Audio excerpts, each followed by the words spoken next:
Were you, or were you not, on a gay cruise?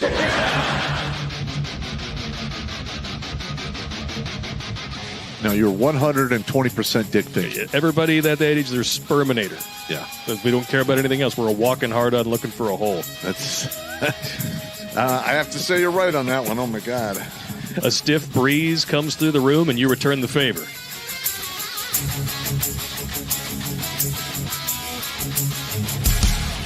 Gonorrhea. No.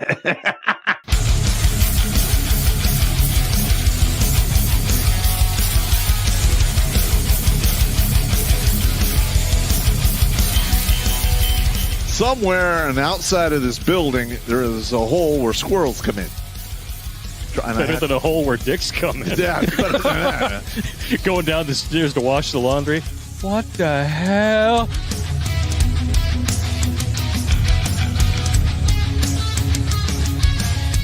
Shh. Pizza. Stop! Stop it now! I order you to stop! I'm still touching myself.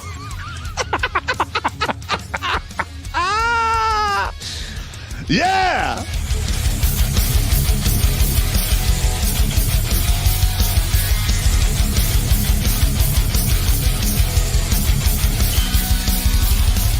All young bitches want to do is pop pills, smoke weed, get drunk, lay around, suck dick, eat hot Cheetos, charge they phone, get a sew and weave, twerk, be bisexual, eat McDonald's, wash they pussy in the sink, lie, take selfies, and talk shit through Wi-Fi because they phone never on.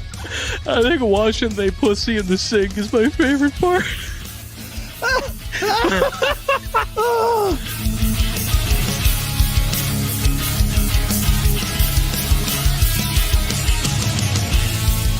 The Vietnamese trade in dongs.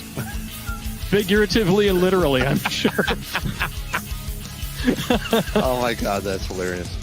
I did decide to look it up. 500,000 dongs is a good night for Pop's ex.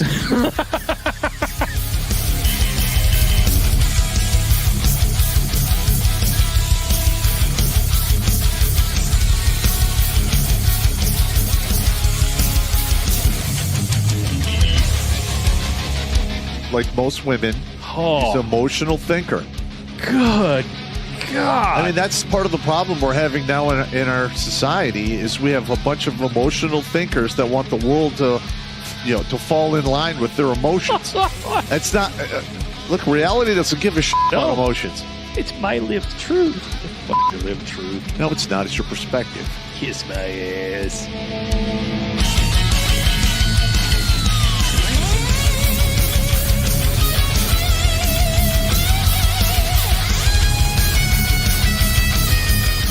Literally like, hey, Sergeant Pop, you got to turn your bear suit. I'm like, over my dead body.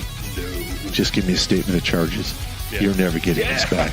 Yeah. You can suck it. I'm going to wear this with my Russian coat. you will bury me in this. Hey! Why you gotta fucking be like that, man? Because I'm an asshole, and I learned from the best. I'm sitting across from him, and I'm pointing at you with all four fingers. All right, first of all, the Russian jacket is World War II surplus. I'll send you a picture of it, Sarge. Yeah, okay. I got you standing wearing it with holding two giant buckets like you just collected all the chum from behind the dump dumpster at the bar and you're going to go home and make ice cream out of it.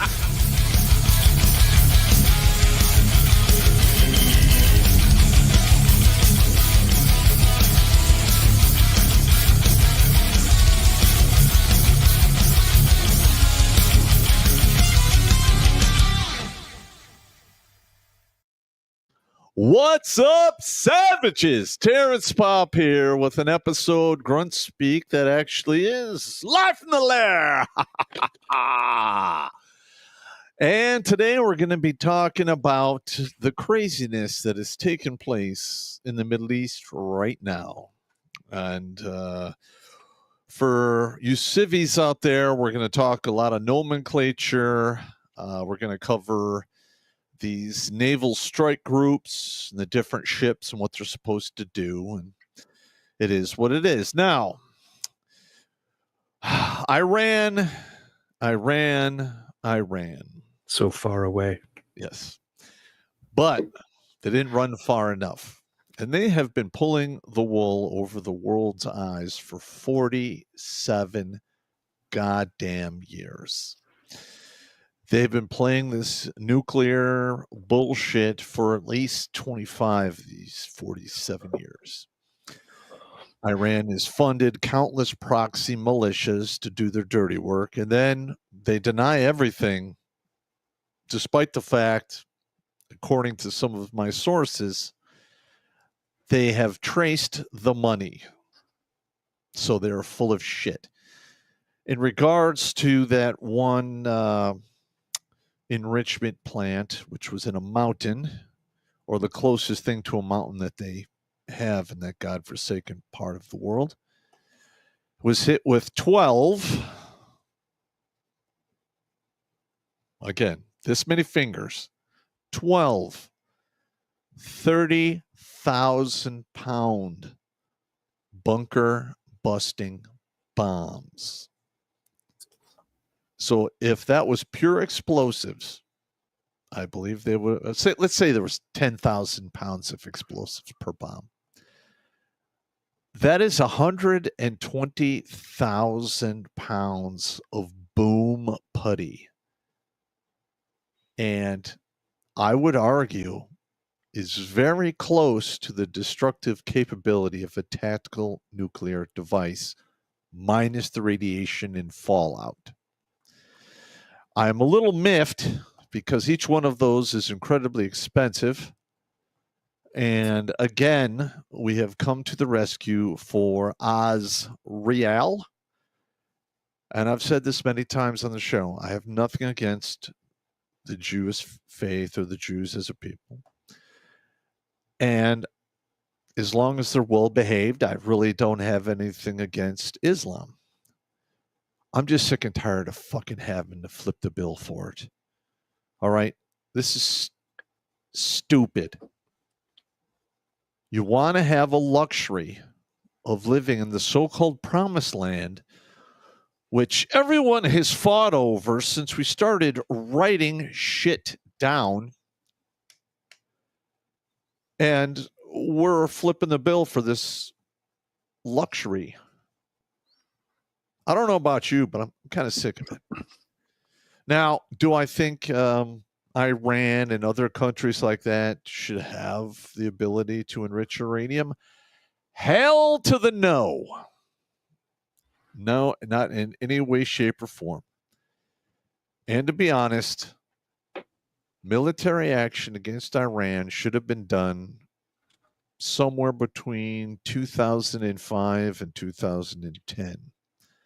But the administration back then didn't have any balls and threw money at the problem, hoping that someday it would go away or they could pass the buck down the line. Now, am I grateful? Am I glad Trump did what he did? Yeah. Yes, I am. Does it aggravate me because of the massive expense we incurred doing it? Yes. Yes, it does. But in the long run, I myself would love it if I go to my grave never seeing a mushroom cloud again used in anger. I've watched quite a few in the movies, on TV, YouTube, and what have you. And that does not look like a party that I wish to attend. And I don't care how tasty the cake is. Not for the popster. All right, we got the Battle Dwarf on station. And let us begin. I'm just sitting here trying to be quiet while you dig a hole. Okay, now, one of the good things about this show is the Battle Dwarf and the popster don't always see eye to eye.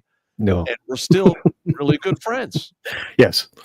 But that's because we both worked in the same world. He was at the pointy end of the stick, and I was in the thinky room under the mountain. There's a lot more to this whole Iran-Israel thing than we'll be able to cover on this show, and we could probably do several days worth of material on the entire subject. But suffice to say, those parts of the world have been at each other's throats for 6,000 years of recorded human history, and who knows how much longer. 6,000 years. Allow me to finish. Okay. The Jews came on the scene. Their calendar, by the way, I believe it's the Jewish year 5,735, which is roughly, waiting for a response from the popster on this one. That is a huge number. 5,735 years, which is roughly 4,000 years. Okay. Just In checking. feminist math. You're the math guy here. You're the math guy. I shouldn't have to be doing this. I'm just giving you cognitive dissonance. Anyway, I that's don't fine. wish to acknowledge your facts. but Cognitive they are dissonance. Yeah. It's not cognitive dissonance here. It is cognitive dissidence. He's deliberately being dissident with me. At any rate, as I was saying, that part of the world has been trying to kill each other for 6,000 years of recorded human history that we're aware of. I don't care which groups it is. Everybody there seems to have this thing. For the last 6,000 years, they've tried to. Okay. And there's all these people out there. Oh, which side are you on? Which side are you on? I'll tell you which side I'm on. America's side. I'm tired of sending American treasure, American materials, and American sons to their wars. Because, as previously stated, they've been at war for roughly 4,000 to 6,000 years. And they're not going to stop. We've only been around for 250 years. Why are we fighting these people's wars for them? Screw you. Fight your own war. You want to pick a war? Great. Finish it. I don't care. Just don't bring that shit over here. Then you get the might of the American military when you come over and start kicking our shit around. But in fairness, as we've learned over the last couple of years, our own State Department through USAID and CIA and a bunch of other shit have been stirring stuff up over there for the last 100 years. Well, I'm going to be and honest. The British for the last 150. After World War II, Mm-hmm. we got stupid with the world. We literally threw money and used the SIA to change regimes, cause all kinds of problems. And nobody did shit about it. And the only president that said he was going to do something about it got canoed in his thinking meat. Marjorie Greene today in Congress read a page from the redacted CIA reports from the haircut incident. Yes. Where Kennedy was, in fact, given a very close trim because he wanted to shut down certain operations from a certain country that had just been created in 1948 and wanted to declare an organization called AIPAC a foreign agent, which it is. She read it right out of the thing. Mm-hmm. And here we are. An American president was assassinated by, and the CIA was involved, by our own people and by a foreign asset. And we know that it happened and we have the evidence and nobody's done anything. Yes. This just further supports my theory that the United States federal government has long been dead and we are being basically ruled by a foreign enemy state in the form of Washington, D.C. I don't think they're American at all. Yes, I'll have to concur with you. They do not behave like Americans. And that's the Democrats and Republicans alike. Yes. Oh, it's the whole it's the whole city. Now, I would say that there's a few MAGA guys that are for America, but we need a hell of a lot more there. Look, if you worship a guy in a suit, you're a moron. Yes. I will not budge from that. That's an Oronimo. There's all over Twitter. Oh, why don't you love Trump? Oh, why don't you love Trump? It's like, because he's a guy in a suit that we hired to do a job. That's right. You want me to love you? Do your job. Yep. Do your job, and I might show you some respect. I can concur with that. That is actually a good way to look at this. One of the things that I try to teach people is I pledge allegiance to the flag not some slob in a suit. The Okay. pledge is to the flag for a reason. Let's get on with the show, shall we? Yes, let's do this. I did. We need a rabbit hole clip. Actually, I found one. Did you? And we have to put it into the rotation. Okay, we got to put it into the rotation. So we're going to start out with a little humor here because Rachel Maddow found out about all of this stuff. And all right. Now, first of all, Rachel Maddow could be at the funeral of her parents, crying her eyes out, and I will not believe her. She's such a lying cunt. I would completely 110% concur with that statement. Let's hear what she's going to cry about today. Yeah, here we go. It was a war of choice, both for Israel and the United States. It's a preventive military strike, not preemptive. This was a gathering threat from Iran, not an imminent threat. The most interesting thing I've seen in this, Rachel, was in the Wall Street, rather the Economist, where they published the dossier. And what was the case is Iran had gotten further along faster than anybody thought. Again, not imminent, but a gathering threat that had gone quite far. I don't know anybody on God's green earth who seriously thinks what Iran was doing was to generate electricity. Clearly, this was to put into place the prerequisites of a nuclear weapons program. Whether they've actually made the decision to do that or not, that's a matter of some conjecture. They've accumulated an awful lot of highly enriched uranium. What we don't know is how much they may have weaponized. Okay, I'm going to stop it right there, as a matter of fact, because this is a pissy point with me. Yeah, it's just a fucking. How did you ever seen a picture of her when she was young? She was actually fairly hot. She was a 6.5 to an 8. That's why I said fairly. She was, she was a pretty young woman. The wall is undefeated. Well, this is a wall. I think like her lesbian girlfriend picked her up by the ankles and swung her at the wall. I think that's what we got there. At any rate, this guy is talking about Iran weaponizing to make nuclear weapons. There's a problem with this. Over the last 30 years, Netanyahu has been making the same speech about Iran's nuclear weapons. And it's like the scene in Monty Python where King Arthur and his men are charging the walls of the castle with the French guys. And it cuts to the French guys. And then it cuts back to King Arthur. And he's at the same position charging. And it cuts back to the French guys. And back to King Arthur. And they're at the same position charging. They never move forward, is the point. Yeah. And the French are confused by this.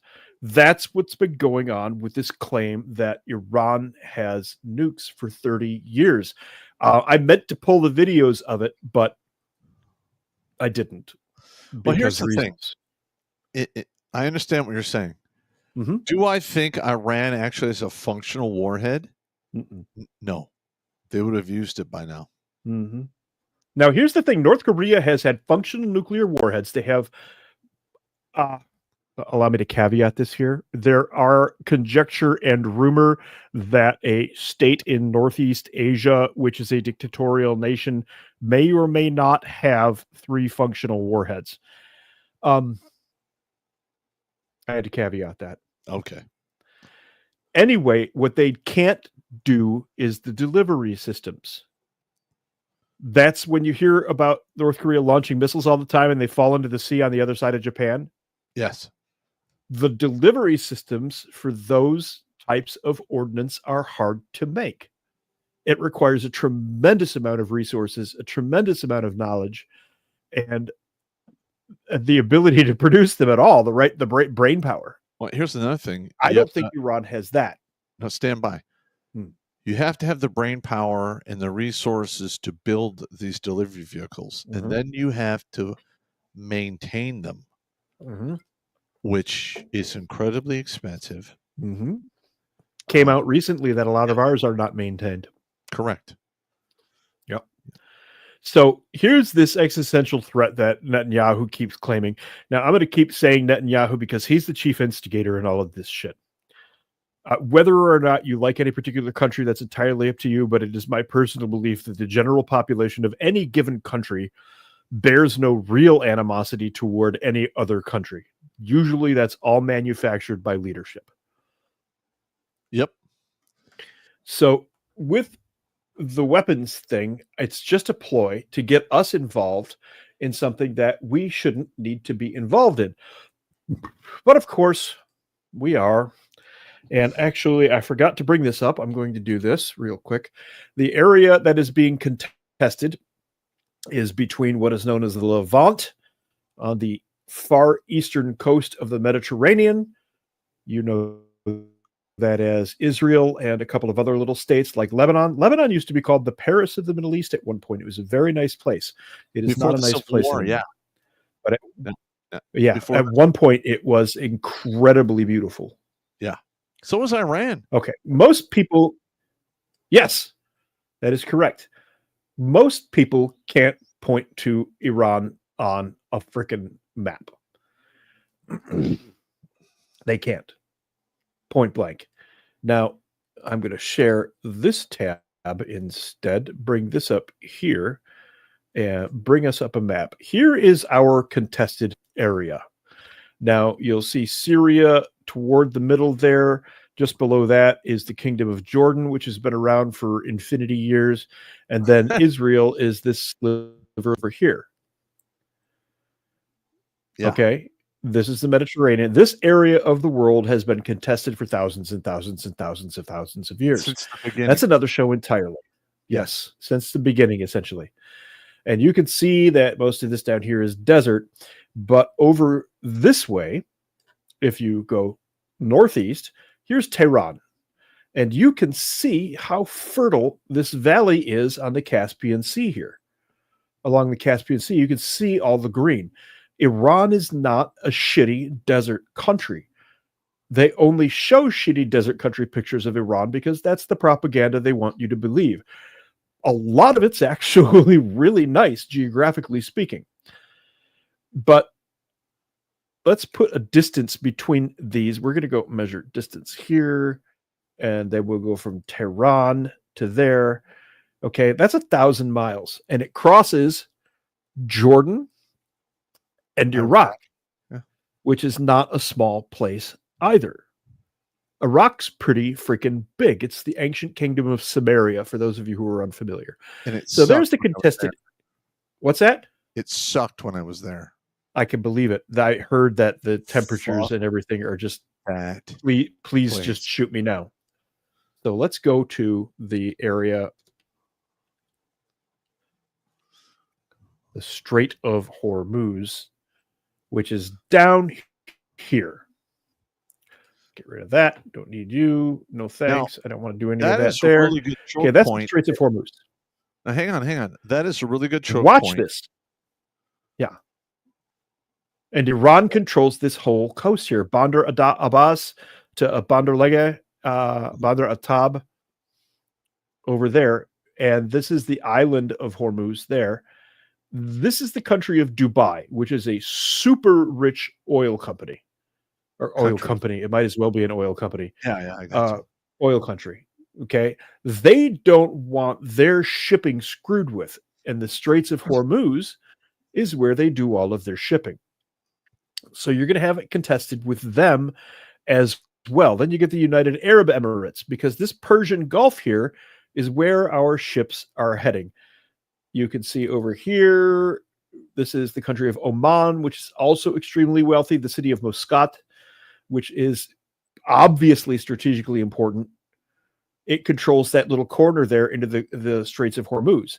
All right, but hang on. That turkey neck, look at that fucking turkey neck, dude. But here's the thing. What is the distance between the farthest point there to Iran when you look at that choke point? That's Iran. I know, but what is this is Iran. What is the width of that choke point? What's the width of the choke point? Yes. Clear measurement. Don't do that.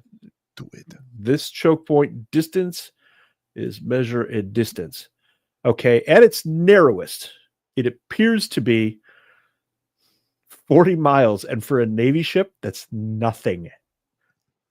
Yes. That is nothing. But here's the thing, and this is just my evilness coming out. Right. Iran could literally shut that down and fire on any ship at that choke point from 3 or 4 different locations. Now, watch this. This is the really scary part. Okay. This is the first dot that I put there, right there. That is roughly where we begin to become vulnerable to Iran. They've got to respect international waters to a degree. They don't always. They go out 50 miles from the shore. Yeah. So technically, so that gap is 40 miles. Yeah. So this is like a safety zone. That whole choke point is owned by both Iran and that other country. Now, in order to get into a reasonable position in the Persian Gulf, we have bases in Bahrain, we have bases in Qatar, we have bases in the Emirates. I don't know if we have any bases in Oman. We definitely have a base in Kuwait. But just to get to the Persian Gulf, our ships have to cover 833 miles, essentially. The gauntlet. That is 833 miles of exposure, including 140-mile wide choke point. And most people are like, 40 miles, that's sort of large. Not when you're dealing with Navy vessels. And listen, and when you're dealing with counter ship missiles that fly between Mach 6. Wow, 1.2 Mach and Mach 6 if they're using hypersonic. Yeah, the hypersonics will lose Mach 6. You have 0 time to react. 0 time at that speed. A Tomcat will do 40 miles in something like, I think it's like 35 seconds or something like that. Yeah. And when you're doing Mach 4, you'll do that in 4 seconds. Yeah. You're not going to be able to react to that. That 40-mile gap might as well be walking through the door of a fucking closet. For all real purposes. Well, you and I know in mount combat, you stand in the door, you're dead. Yeah, that's the worst place in the world to be. Fatal funnel. Yeah. It's the doorway. Yep. Always get the hell out of that doorway. And it's the same thing right here. That's a fatal funnel. If we're sending ships into the Persian Gulf right now, we are fucking up by the numbers. Now, the big carriers can do, I believe, up to 40 knots, which is roughly 38 miles an hour at sea underway. But when they're going through this, they're going to be doing 20 knots. They're going to be doing like half. They're going to be doing like 18 miles an hour. Yep. That is not that fast, man. I can outrun an aircraft carrier in this stretch on my bike if you put me on a flat road. Okay, that's for perspective. I can go faster than an aircraft carrier on my mountain bike. Yep.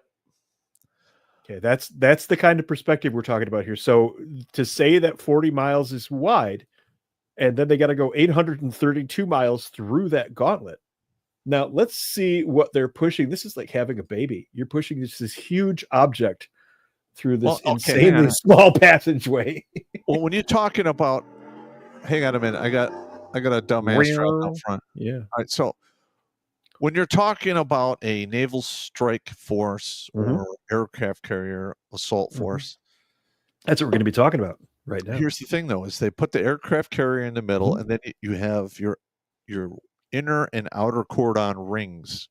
Yes. To protect that aircraft carrier. And then you've got the tenders. The aircraft carrier doesn't carry all of its supplies. It has tenders. There'll be 3-4 of those. Yeah. But the thing is, if you're going through a strait that's 40 miles wide, you're going to have to stretch your ships out for safety's sake, thus making the aircraft carrier, which is the quarterback, incredibly vulnerable to being sacked. There is a historical reference, which I love, that applies to this, and it was when Varus, the Roman general, was forced to push his 3 Roman legions into a narrow corridor of prairie and swamp to pass through a hilly area on one side and a forest on the other that looked a lot like that map there, at which point the German tribes under Arminius slaughtered all of them. Was that 3 legions? That's the Teutoburg Forest. Yeah. Yep. That was 9 AD. But the basic pattern is the same. Same. The basic pattern is the same thing. That kind of a pathway is what you're And looking listen, this is not rocket science. Anyone with at. Classic ambush. Well, yeah, it's a classic ambush. It's a classic to anyone with a third grade education in tactics and war can look at that map and go, that is where if I'm going to war and they're bringing in a fleet, that is where I'm going to ambush the shit out of them. Right. Or if you are the guys on the ship, as you like to put it, no. Yeah. I'm like, what? No, No. I don't think so. No, that's stupid. No, we're not doing that. But the thing with an aircraft carrier, they could project power from the starting point. They don't have to go into the yes. Gulf. Now, and like I said, we have bases there. So technically, if they could get permission to move through those airspaces, where are we again? That's small there for me. I'm looking at that in the Emirates and Oman and Qatar and Bahrain. We know Kuwait's. We've got bases in Kuwait. We've had bases there since 1991. But if they can control this airspace over Oman, the Emirates, Qatar, and Bahrain, if they can control those airspaces, the Iranians won't be able to do a whole lot. Their fighters are pretty good, but I don't think they can match us ship for ship. You're talking about their fighter jets? They've got bunkers, dude. They're not dumb. No, we need to dispel a myth real quick here. We are not dealing with the Bedouin tribes here. The Persians, we're talking Xerxes, we're talking Darius, we're talking the people who invented chess. Okay, these are not primitive tent-dwelling sand people. The Iranians are an advanced culture, and to say otherwise is silly. They've just been taken over by a bunch of Marxist imams at the moment. They're having a shitty time, but these are not dumb people by any stretch of the imagination. They're probably the smartest people. They're the Japanese of the Middle East, like the Japanese and the Chinese, you know that the Japanese are top tier, intelligence wise and accomplishments wise. The Iranians are the same thing. Okay. Yeah, these are not stupid people. They invented chess. This is the point I was getting at. Okay. Iran has spent a lot of their treasure on trying to get this nuclear warhead and the infrastructure needed to build these, to include the rockets.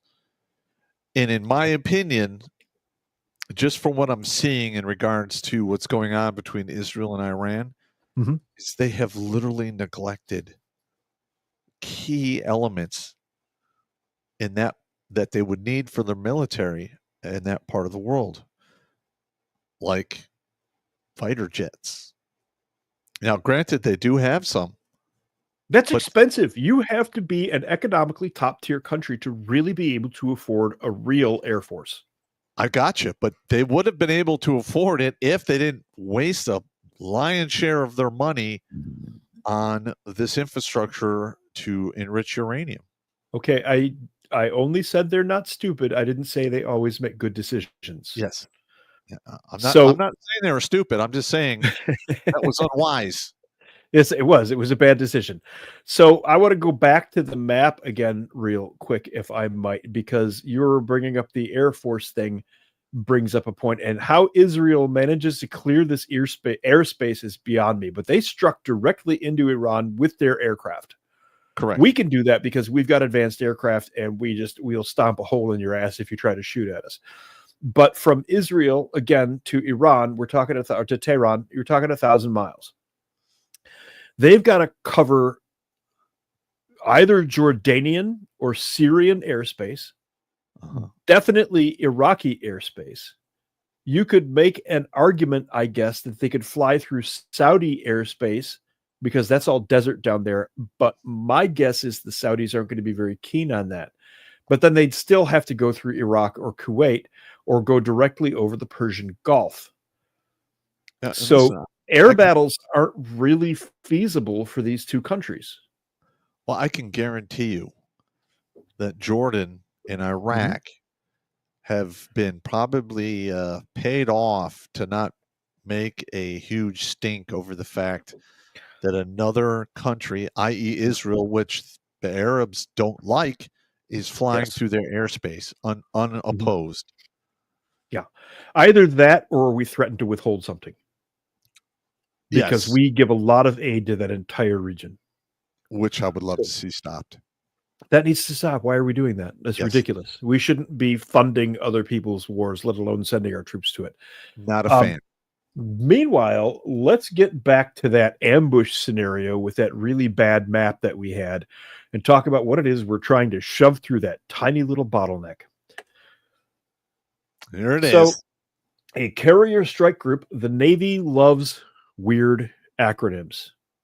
Okay. When I worked with a task force and we were off of the USS Blue Ridge, which is based out of Hawaii and I think San Diego, that's the Pac Fleet command vessel.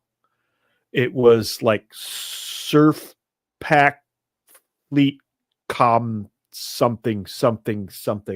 Like this one here is Comcar Strike Crew 9.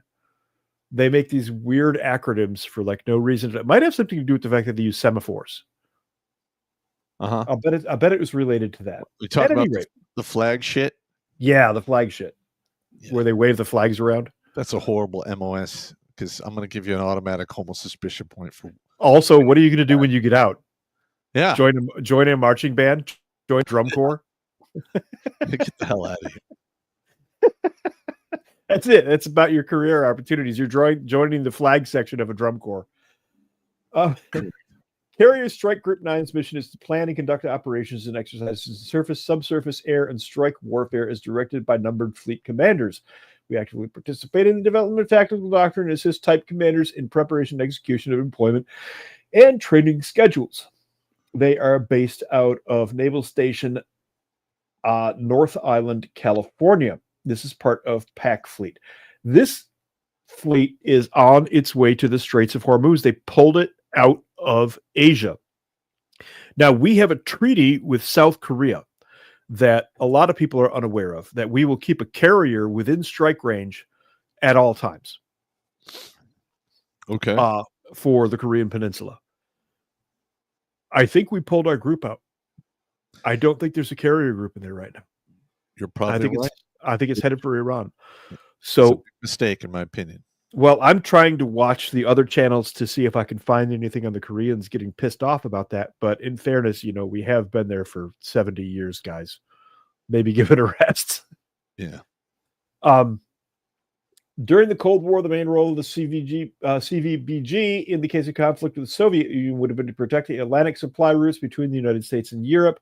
Well, the role of the Soviet Navy would have been to interrupt those sea lanes. This is classic naval warfare.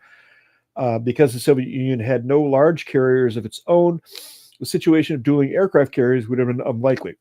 However, a primary mission of the Soviet Navy's attack submarines was to shadow every CVBG and in the outbreak of hostilities, sink those carriers.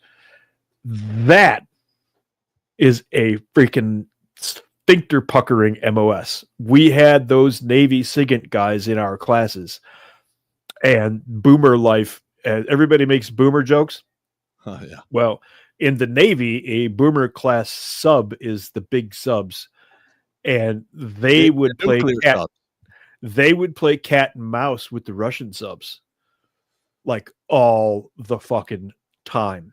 I don't know if that still goes on to this day, but back when we were in, that was like a serious pucker factor. There was never a hot war, but these subs were always up each other's asses at really close distances and at like anywhere between 120 and 400 feet. Yep. Underwater, for those of you who don't know what I mean there. Well, correct. If there's anyone out there that knows this, but I believe the cruising depth is 120 feet. I think that sounds right. I never dealt with any sub stuff. Yeah, I could be wrong. I'm on the Blue Ridge. So anyway, back to Fleet 9. They are moving into the Straits of Hormuz. Modern U.S. Navy carrier operations carriers, strike groups have replaced the traditional term of carrier battle group or Karlbat group. The Navy maintains 11 carrier strike groups, 10 of which are based in the United States, and one is forward deployed to Japan. That's at Yokosuka. I know those guys. Yeah. So we don't have 11 functional carrier groups right now. We do not. I think we've got 7 that are what we called combat effective. Well, hang on. Number one, we have degraded our ability to build and maintain Yes. carriers. Yes. And our Navy. I know a guy who does that specifically. Number two, they don't have the people to put on these ships because of recruiting or budget cuts and what have you. DEI killed a bunch of that. Yeah, it did. Yeah. So, I mean, that's where we are. And listen, man, if the flag goes up and shit fucking really starts flying, I don't know how they're going to get the rest of those ships manned and out to sea in a reasonable amount of time.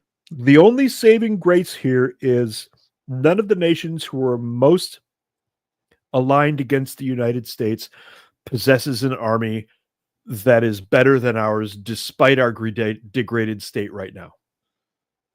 Okay. Even in our degraded state, there still aren't any armies out there who could really stand against us that are already aligned against us. Fair enough. China's got numbers. They've got numbers out the ass. But we saw how they operate in the Korean War. Like a third of their guys were armed. Now, you can argue that they've got all those guys armed today, but they've never fought a full action. They haven't fought a full action since the Korean War. Here's the other thing about China. Yes, they have numbers. Yep. But they can't project their strength. No. So if they're not good at projecting strength, that's going to be a problem. Even in our degraded state, one of the things we really do well is logistics. The 82nd Airborne can drop an entire brigade on your head anywhere in the world in, I believe, it's 72 hours. 72 hours, correct. Yep. The Ranger Battalion will be on the ground in 36 or less. Yes. Yeah, and you're really fucked if they get a hair up their ass. Well, here's the thing about Airborne Rangers, okay? Yeah. Since I used to be one. No. If I heard you are a foreign country and you wake up one day and there's an entire battalion of Airborne Rangers somewhere within your country, you have to be willing to zero out a division to destroy them. Yes. That is, I mean, that is how well equipped, how for well perspective, trained. a division is close to 5,000. Yes. A battalion is 150 to 220 guys.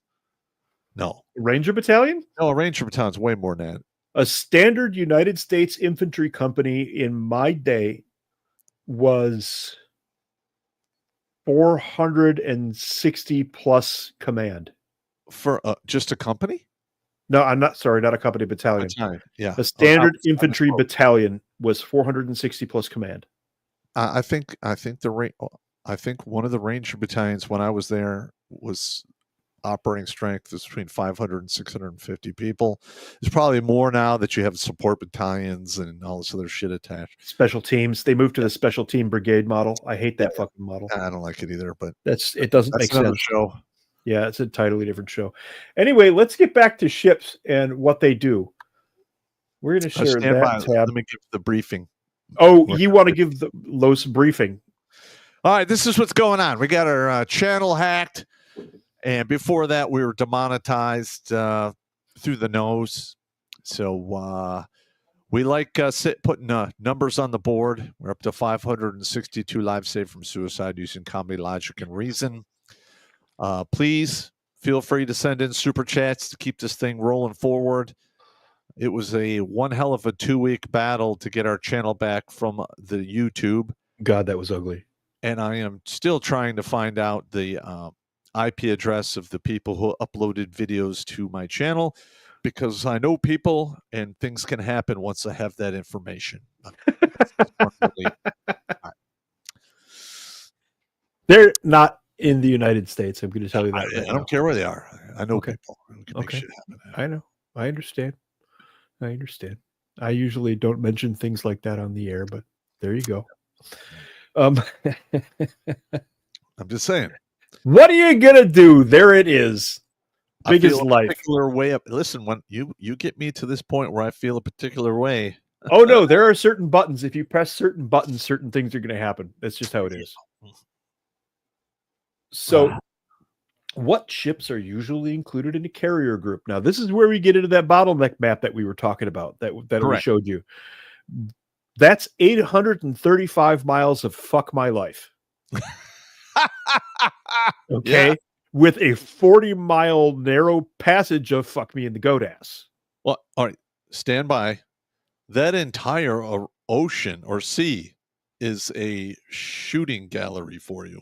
The Persian Gulf. The whole Persian Gulf. You should not go in there. You don't need to when you have land bases literally right across that little small sea.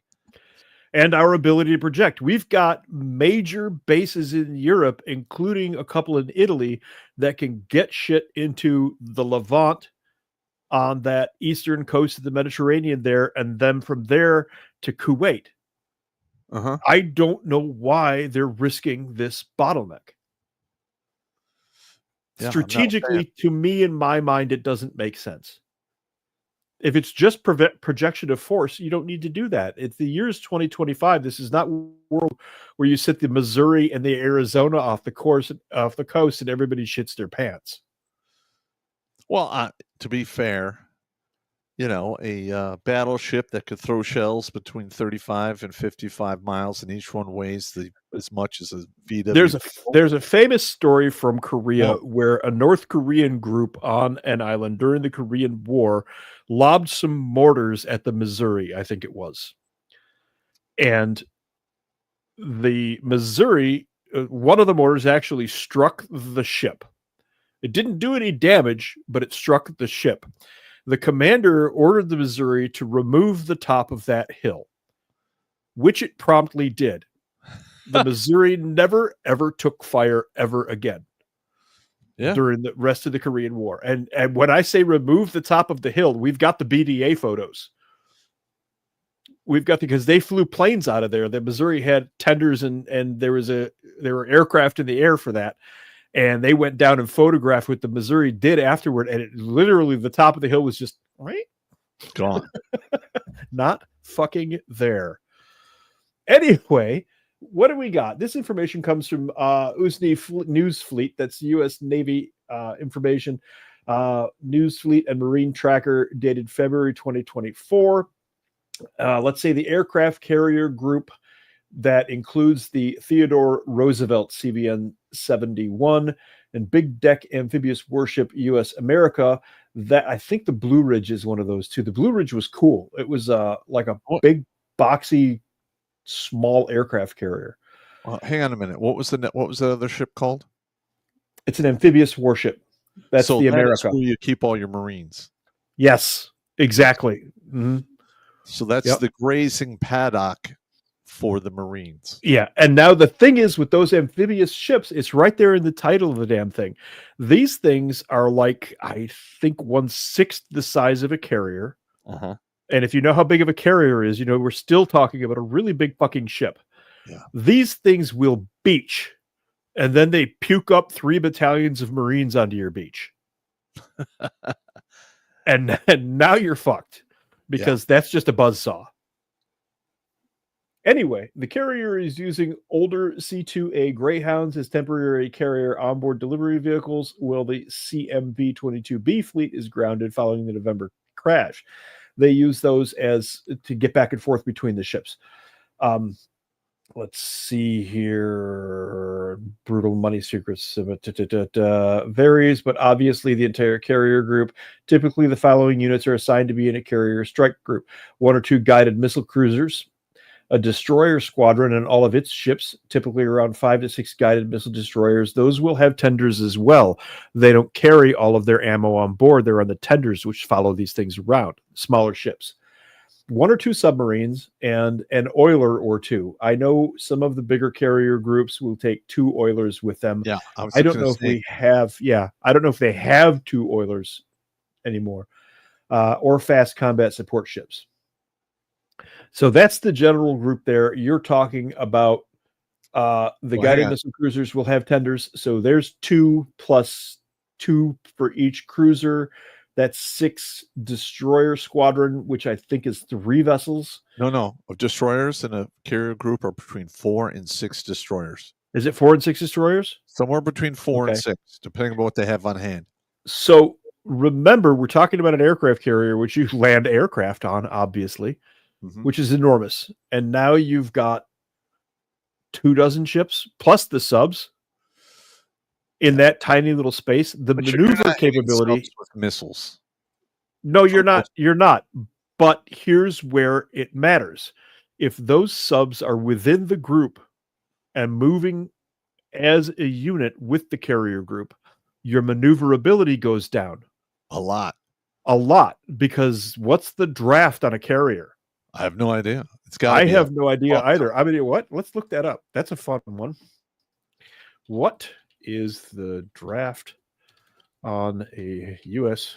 aircraft carrier? Draft, for those of you who don't know, is how far under the water a ship sticks. A Nimitz class carrier has a draft of basically 40 feet. Okay, I was going to say 35 feet. Yeah. That's a lot of fucking depth. You have to take into account the actual physical depth of the ship is 37. But if you've ever been anywhere near a ship underway, it has like a thing around it of water that you don't want to be a part of, because if you get too close to that, you get sucked back toward the spinny things. And ground up to and shark. You get turned into chum. That's right. Human chum with heads. Yes. So I would say that the real draft, 37 feet physical vessel, I would give it 55 feet. Okay. I would give it a 55-foot draft because of the cavitation. No, stand by. On an aircraft carrier, you're going to have all of the fucking ships, all of the repair parts, ass load of ammo and fuel. Then you have little... That's on their tenders. They don't have that on the ships. No, they have a lot of fuel on the ship. They do. And then you have all the little meatsicles walking around, which are incredibly expendable on aircraft carriers.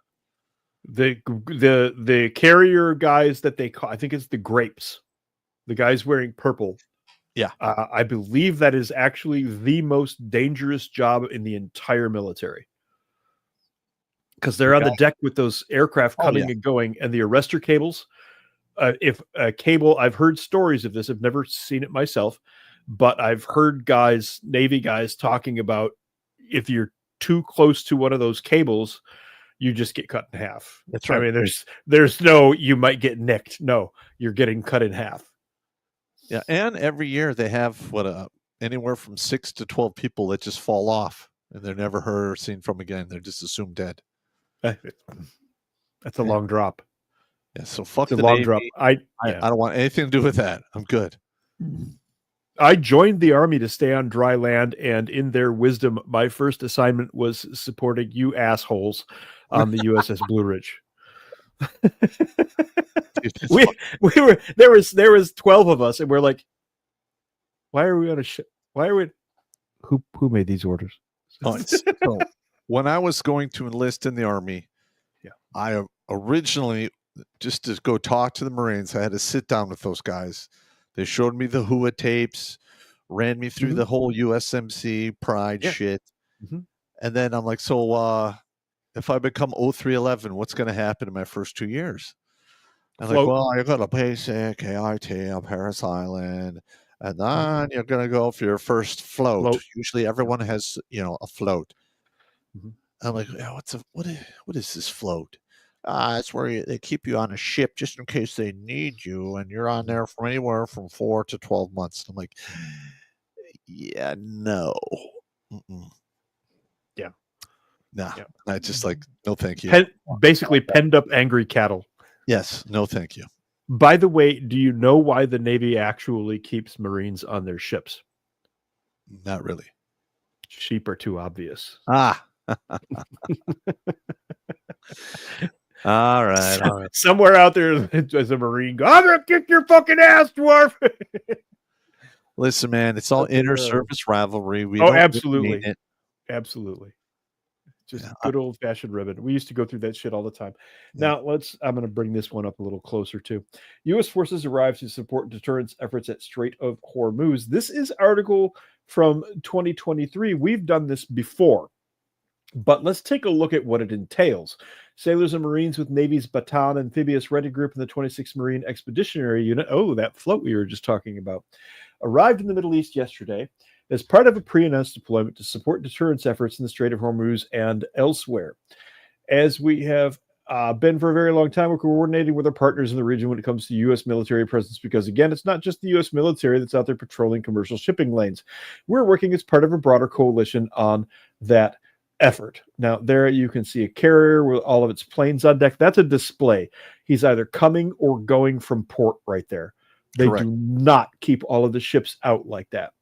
Now, when I say that their tenders have most of their stuff, that's because there's a shitload of space below that deck where they stash all of those aircraft. And the hangars are huge. You can literally play a regulation basketball game on one of the damn hangars, on the elevators for the ships. They're really big, man. The vessel in the background, I think that's a tender. But I don't know. I can't tell. I think that's a tender. He's got the cab there. There's no real gun deck. Yeah, okay, you're right. And he doesn't have a very good radar up there that I can see. At any rate, here's the important part about that article. Did you catch the other thing that I said there about what they're doing and what they're protecting? Well, they're protecting the aircraft carrier.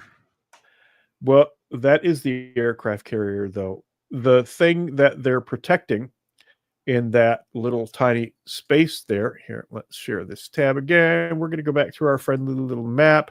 Here's another thing. Remember, say they get in that choke point and shit goes south. How are they going to maneuver and turn around and get the fuck out of there? 40 miles. Wait, because here comes the fun part.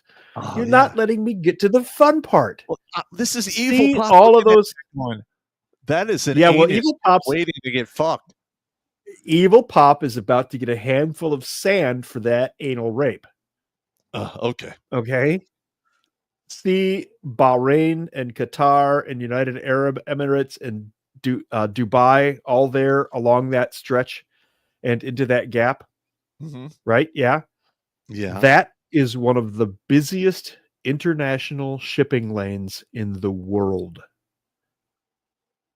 And they're all in that little stretch, which means vessels are passing within 100 meters tops. That's all through that. Listen, so it isn't just our ships going through there alone, like on an exercise. No. And you there have are hundreds over the other zero, ships. None. Zero control. You have no control at all over them. Wow. And there's hundreds of them. Everything from the huge ocean-going freighters, which are basically big pointy cities that like to tip over at sea, to little small cargo tenders and tugs and all of that shit. So the carrier and all of the other ships and those two submarines that are traveling with it are going to go through that little freaking ocean-going rectum with all of those cargo ships around them that they can't control. And they don't know who's on them. Correct. Now, what we've learned from the Russia-Ukraine war is that the new fun thing to do is drones. Now, imagine an ocean-going freighter covered in connexes. And all of a sudden, that ocean-going freighter, which is cruising alongside the carrier group, all of the tops of those connexes go boop, and 1,000 drones come out. Yeah, this fuck all you could do. You have no reaction time. At that range, the Sea Whiz might get half. Yeah. On a good day, the Sea Whiz might get half of those. Now, listen, that Sea Whiz is no joke, but No, it's no joke at all. But you're talking at 1,000 drones at a range of 300 yards. yeah, you're done. Yeah. Yeah. It's a nightmare. I am so glad I am not part of this little festivity. This is one big fuckery, absolutely just And how waiting many to happen. Please tell me they're not moving multiple carrier groups into that Persian Sea. Well, that's funny you should ask, because the USS Gerald Ford set to deploy amid Israel-Iran conflict. That's a carrier group. Hang on. They could That's a easily park second that. carrier group. The thing is they could park that carrier group right off the coast of Israel, and they could still conduct operations into Iran if they have to.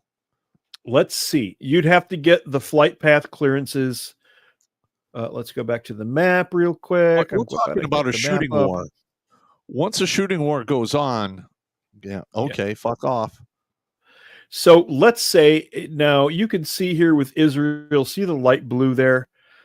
Mm-hmm. I don't know if you can get a physical carrier that close. The other vessels, I think so. Does Israel have deep water ports? Yes, I don't know. Do they? Okay. Yeah. So let's assume a distance of 5 miles offshore. 5 miles? Okay. That's actually 5 miles offshore. That's really close for a carrier group. But when you're doing tender operations between, that is not that bad. But you've got to, if you fly through Jordan and Iraq, I don't know if Jordan would let us go through there. Just to get to Iranian airspace, you're looking at 800 miles. Okay. So there's the problem there. And that goes through Jordanian and Iraqi airspace. Now, if they had to do a little disco dance and Jordan said, okay, you can fly across that narrow part there, and then Saudi Arabia said, okay, you can use our airspace, we're going to let you skirt that, and then Kuwait is friendly to us. Now you're still looking at 985 miles. Yeah, that's if you have to skirt Iraqi airspace. Yeah. That's best case scenarios, 985 miles. Now, our bombers can do that in their fucking sleep. Yes. Our bombers were bombing Iraq from Oklahoma. Yeah, but there was a lot of refueling in between. There was a lot of refueling, but they were still doing it from Oklahoma. Yeah. Anyway, that's what's going on with that. Let's go back to the USS Gerald Ford, which is a second carrier group. U.S. Navy's newest and most advanced aircraft carrier will deploy next week to Europe as a growing conflict between Iran and Israel wages on. That means they're going to go do a buildup. They're moving out of Norfolk, which is where all of our shit is. This is 6th Fleet. So 9th Fleet and 6th Fleet are both looking at moving into the area. That's a goat rodeo waiting to happen. Yeah. Ford is expected to depart Naval Station Norfolk next week and travel to U.S. 6th Fleet area of operations, a component of U.S. forces. That's AFRICOM. Those guys are pretty squared away. The AFRICOM guys are good. Your civil affairs would have worked with AFRICOM. Yeah. And then carriers embarking as part of a regularly scheduled deployment, right? And the move is not in response to rising tensions in the Middle East, right? The hang on a minute. So, Steve. Yep. So we have one carrier, 2 missile cruisers, 4 destroyers at a minimum, with 2 subs and 1 amphibious warfare craft, plus full of Marines. Yeah, probably 2 tenders for every surface ship there. For every combat ship. Yeah, the subs they can go like 4 to 6 months underwater and be fine. Yeah. But goddamn, that's a clusterfuck of targets. In the middle of one of the biggest shipping lanes in the world. Wow. It's a nightmare. It is an absolute fucking nightmare. It's strategically speaking, it is Looney Tunes. Tactically speaking, as I don't know what I would do. I honestly don't know what I would do. I just hope I was on the ship that wasn't hit. Basically, that's about as far as I could get with that.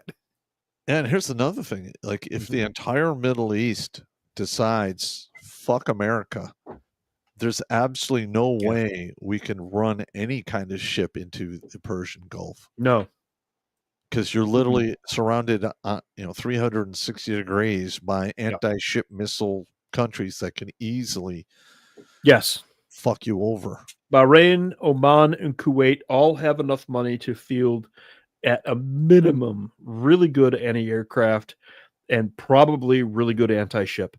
Given that those countries rely on shipping so heavily, as in, like, that's the way they move everything they get or give, my guess is they've got some really good naval counter operations too.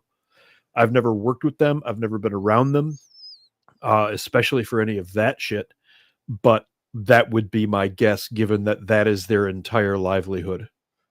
Dude, that is some rat shit, bat shit, dirty old twat if you get stuck out in the middle of that. 69 assholes tied in a knot. Dude, that's what happened after you lose a carrier. Yeah. Everyone's asshole will fucking be tied in a knot. Yeah. Yeah. And a lot of people will be losing careers. Like 3,500 people? 5,000. 5,000 meat suits. A fully staffed carrier. I'm pretty sure it's 5,000. Well, check me out. Check the math on that. On a...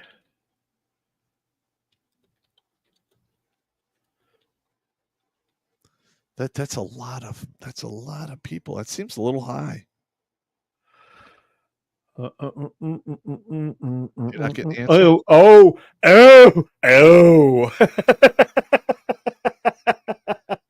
All right. It's worse. Are you ready? Yeah. A fully staffed carrier will carry over 6,000. God damn, that's a lot of meat suits. A Nimitz class is capable of carrying over 6,000. That's with air wing personnel. The ship's company alone is 3,800. Wow. A Ford class is still 4,500. Get this, the closest foreign carrier is, believe it or not, oh no, the French have them by 10. The Russian full carriers carry 1,960. That's it? That tells you how fucking huge our carriers are. Yeah. A fully staffed Nimitz class carries over 6,000. Holy shit. It's literally the size of a small city in the United States of America. Yeah. Holy crap. So that's the size of the ship, plus all of the attendant vessels that we were talking about, trying to maneuver in those waters while the busiest international shipping lane in the world goes about its daily business. Yeah, I'm not. That is a bizarre decision. Yeah, in Iran, they literally can shut that down. There's yeah. They could shut down if they shut down that bottleneck. It's done. Well, the problem Iran will have is whether or not Oman, Bahrain, and Kuwait decide to retaliate, or Qatar rather. Well, I mean, what are they going to do? I mean, money. Those states all trade heavily. But the thing is, if Iran shuts that down, if Iran shuts that straight down, it's equivalent of doing financial suicide to them. They're already been sanctioned for years. Which is my point. Yeah, it would be financial suicide. So they're kind of over a barrel, but they could float a carrier, a freighter past one of our carrier groups and pull the old drone trick. You're correct. Yeah, holy crap! I think that is what somebody in the chat says. A full size fleet is 35 ships.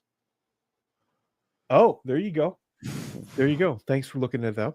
Appreciate That's like that. 3 dozen ship. Holy smoking Joe Frazier. God damn, that's fucked up.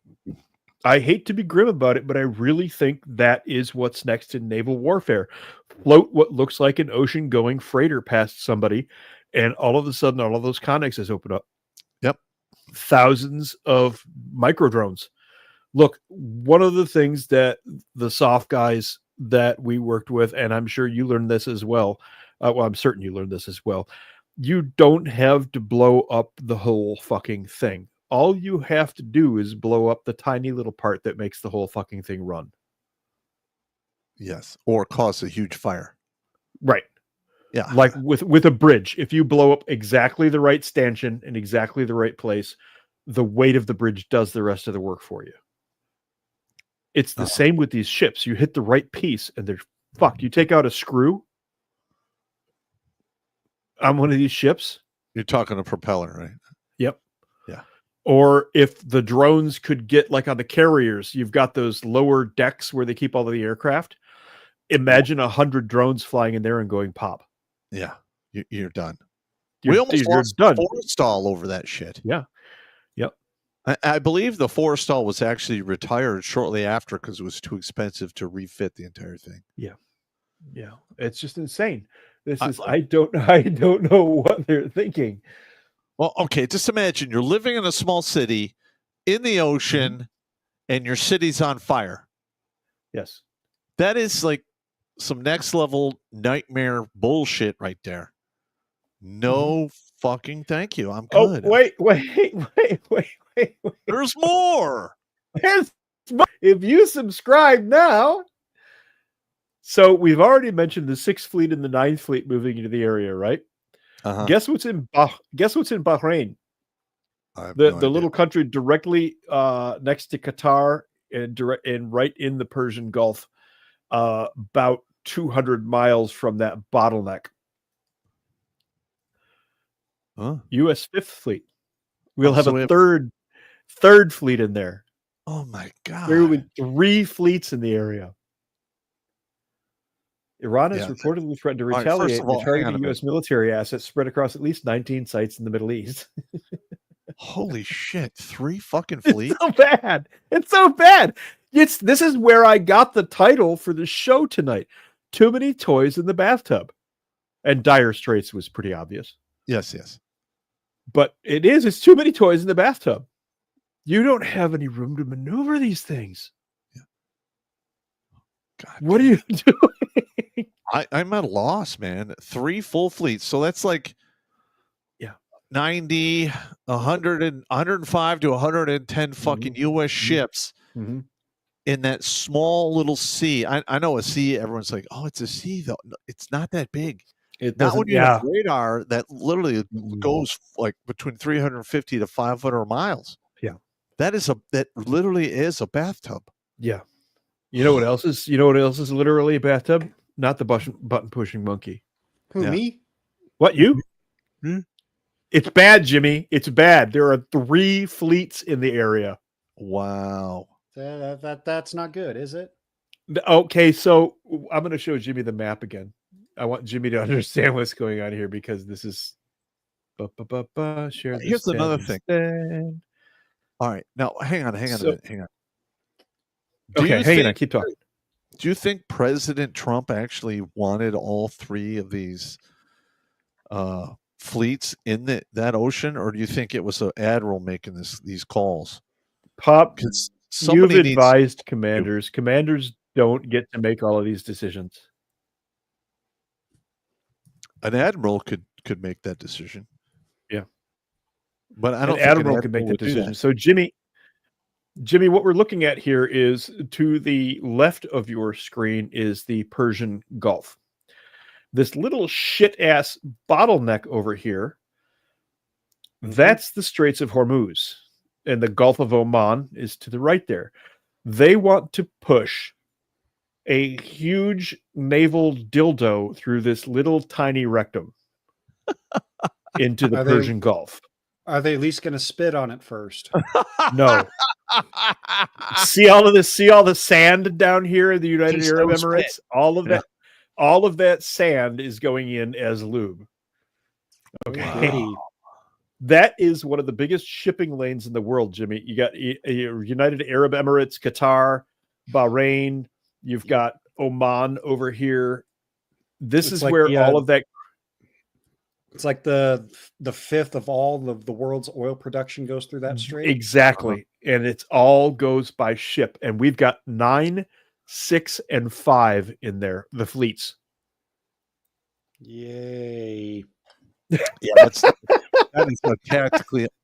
All right, now I'm not even a You get that Navy right through guy. the- No, I'm but it's you don't even need to be that. We've planned missions. Yes. This you put this on the ground, and that's a valley, and we have to move through that. You're fucked. Fuck You're gonna- you. You're gonna get Afghanistan. Yeah, it is. It's Afghanistan and boats. Yeah, exactly. Because that was one of the big things that the The Mujahideen bottleneck did to the everywhere. Russians. Yep. Yeah. And they traveled light, and they could run over the tops of the mountains. Yeah, the ridge lines and mountains. You're correct. There's a Wow. really good 1981 movie called The Beast about a Russian tank I've that seen gets it. separated. It's such a good movie. Yeah, it was A really good. Russian tank that gets separated from its column in Afghanistan, and the Afghani Mujahideen guys just terrorize this tank throughout the entire movie. Absolutely terrorize the shit out of it. It's a really good movie. It's called The Beast. Anyway, back to our little beast of a problem here. View tab in StreamYard. Bring that. They are fucking up by the numbers. The United States has formally entered Israel's war with Iran. That's a bold statement. No war has been declared by the United States yet. But we have dropped ordnance and moved ships. That's bad. Escalating an already volatile regional conflict. That's 6,000 years old. On Sunday, President Trump ordered precision airstrikes on 3 of Iran's most heavily fortified nuclear sites. It is my opinion that Fordo, Natanz, and Isfahan were not as important as we think they are. That's very common in intelligence. You know this too, Pop.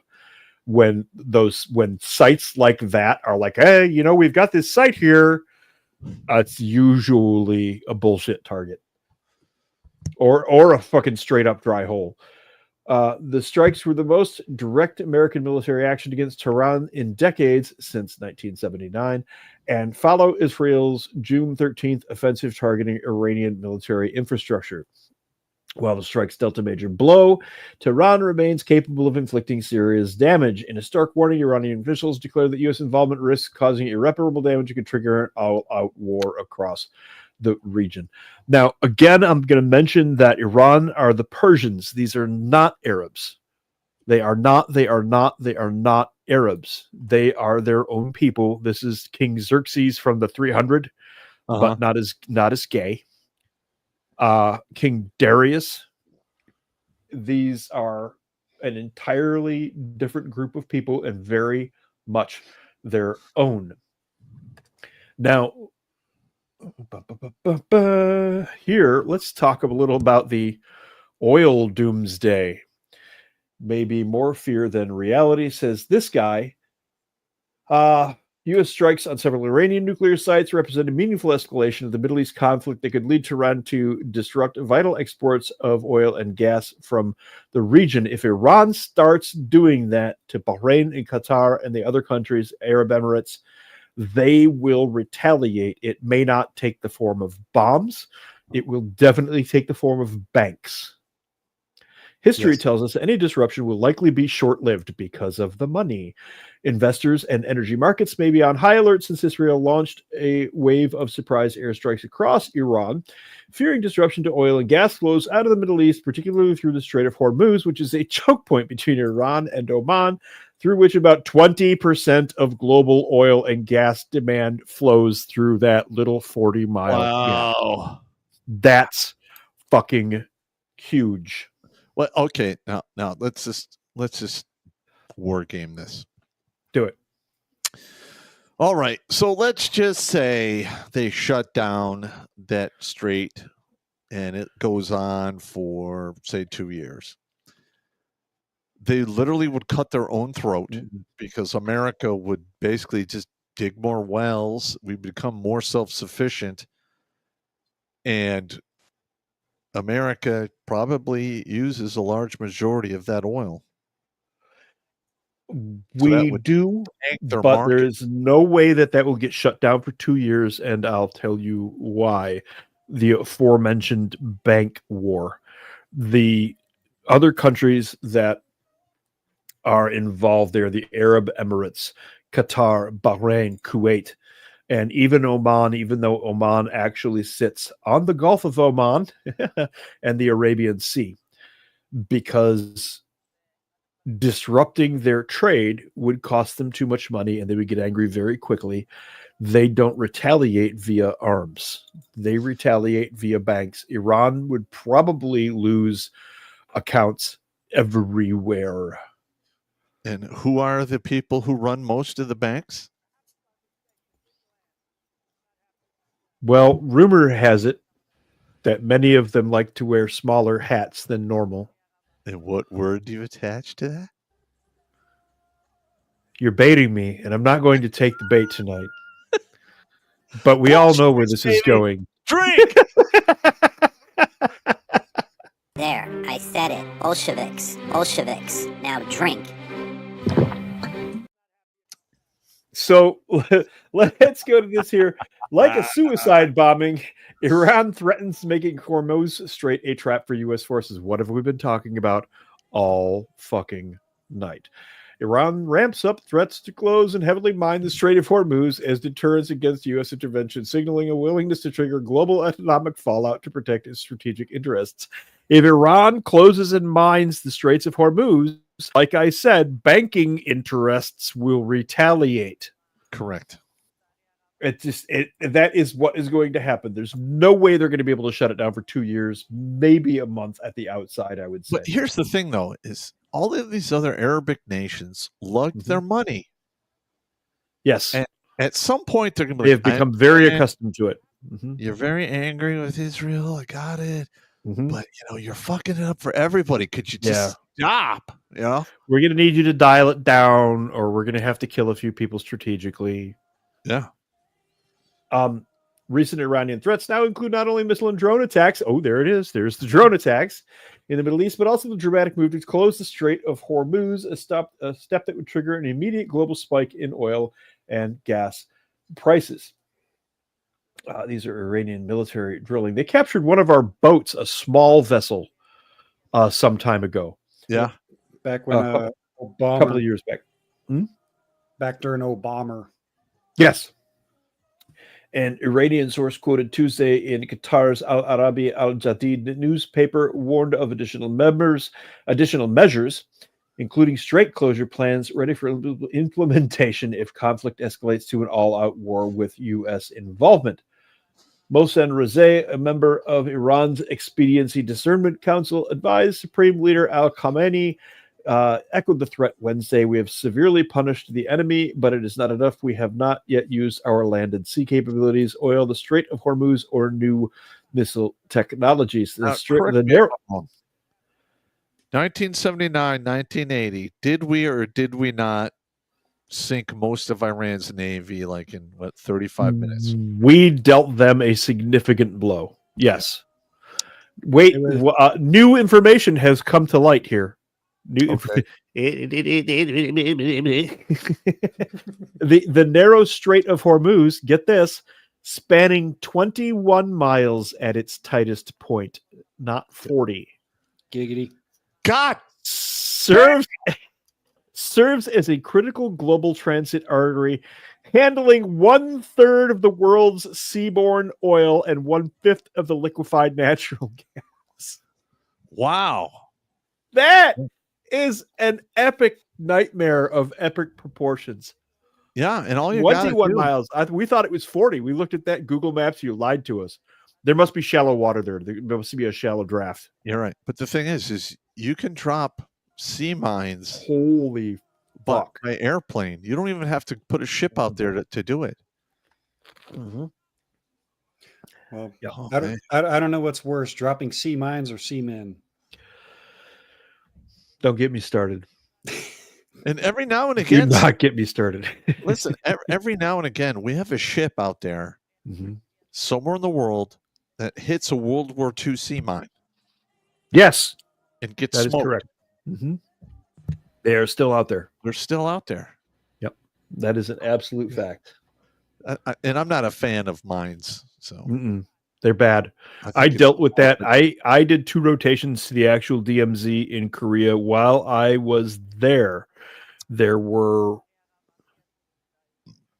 a total of 7 mine-related incidents. Yep. And then there was the day that the North Koreans shot up a South Korean patrol, so we agreed to help the South Koreans retaliate. Went in, and somewhere around here in this room, I have, the red triangle landmine sign, Yes. right? The one that I have is in Korean on one side and in Korean on the other side. So it may or may not have come from the other side of the DMZ, where several of those may have been removed in the middle of the night. And the next morning we listened to their radio chatter and learned the words for medevac, traumatic leg injury, and critical blood loss. Nice. You had to retaliate like that. If they shot at you, you had to do something worse, or they would keep going. Yeah, I get it. I get it. Yeah, it was a retaliatory thing. Yeah. Listen. Anyway, it's around here somewhere. I've got the landmine sign in my room.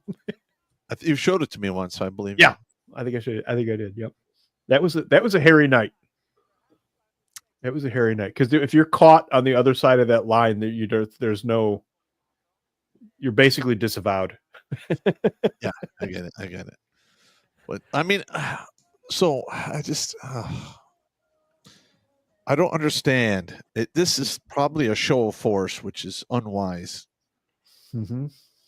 especially when you have airfields right across, basically right across the street from Iran. You don't need to project this kind of force other than for arrogance and pride. And I've learned horrible lessons in my life in regards to arrogance and pride. And it's usually some commander's arrogance and pride who doesn't care or understand the lives that he's putting at risk for that action. Yeah. So we're literally just daring them to punch us in the jaw. Yes. Yeah. Unfortunately, that jaw will be a boatload of our brothers or something similar. I'm not okay with that. No, I am not either. Yeah. Speaking of show of force, let's look at the forces used in that airstrike. The June 21 attack. Let's do this real quick. Make it bigger. What just happened there? Make it bigger. What just happened? It moved on me. There we go. The June 21 attack on 3 of Iran's nuclear facilities was weeks in the planning, started with the decoy flight of B-2 stealth bombers over the Pacific and culminated with the first use of the Pentagon's most powerful conventional bombs. Oh, they used MOABs. The attack, dubbed Operation Midnight Hammer, involved more than 125 warplanes, submarines, and surface warships. Air Force General Dan Kane, chairman of the Joint Chiefs, told reporters the morning after the attack. It also put 40,000 U.S. troops in the region on high alert. Why do we have 40,000 troops in the region? This was a highly classified mission. They actually did that correctly. Well, no, hang on. When they say 40,000, telegraphed it. Yeah. When they say 40,000, we do have air bases all along across the street. Oh, no, I know, but I had no idea. I thought we were talking like maybe 20,000. Oh, For perspective, right now, there's 38,000 in Korea. And that scaled down from when I was there. They used to keep it was close to 60,000. 60. It was 60,000. Yeah. In Korea when I was there. I didn't think there were 40,000 there. In this day and age, there's no reason to have that many troops in an area. It's not necessary, not with the lift capabilities that we have. Okay. It seems bad. Excessive. While they telegraphed the action, we knew this was coming. We didn't know exactly what was coming, so they did do a pretty good OPSEC on this one. Yeah. They had good OPSECs on this one. Well, hang on. It's because the only reason we had the OBSEC is because he didn't tell anyone in the Senate or the House. If we would have told them, they would have squealed on us. It would have been all over the place. Yeah. Yeah. I bet you are 110% correct. It began with B-2 bombers taking off from Whitman Air Force Base in Missouri. Several of the stealth warplanes, the only ones capable of carrying the Pentagon's most powerful bunker buster, headed west over the Pacific. That was, Kane said, a deception effort known only to an extremely small number of planners. The attack force included 7 of the 19 B-2 bombers in the Pentagon's fleet. Oh, thanks. Now that we know you only have 19 B-2 bombers.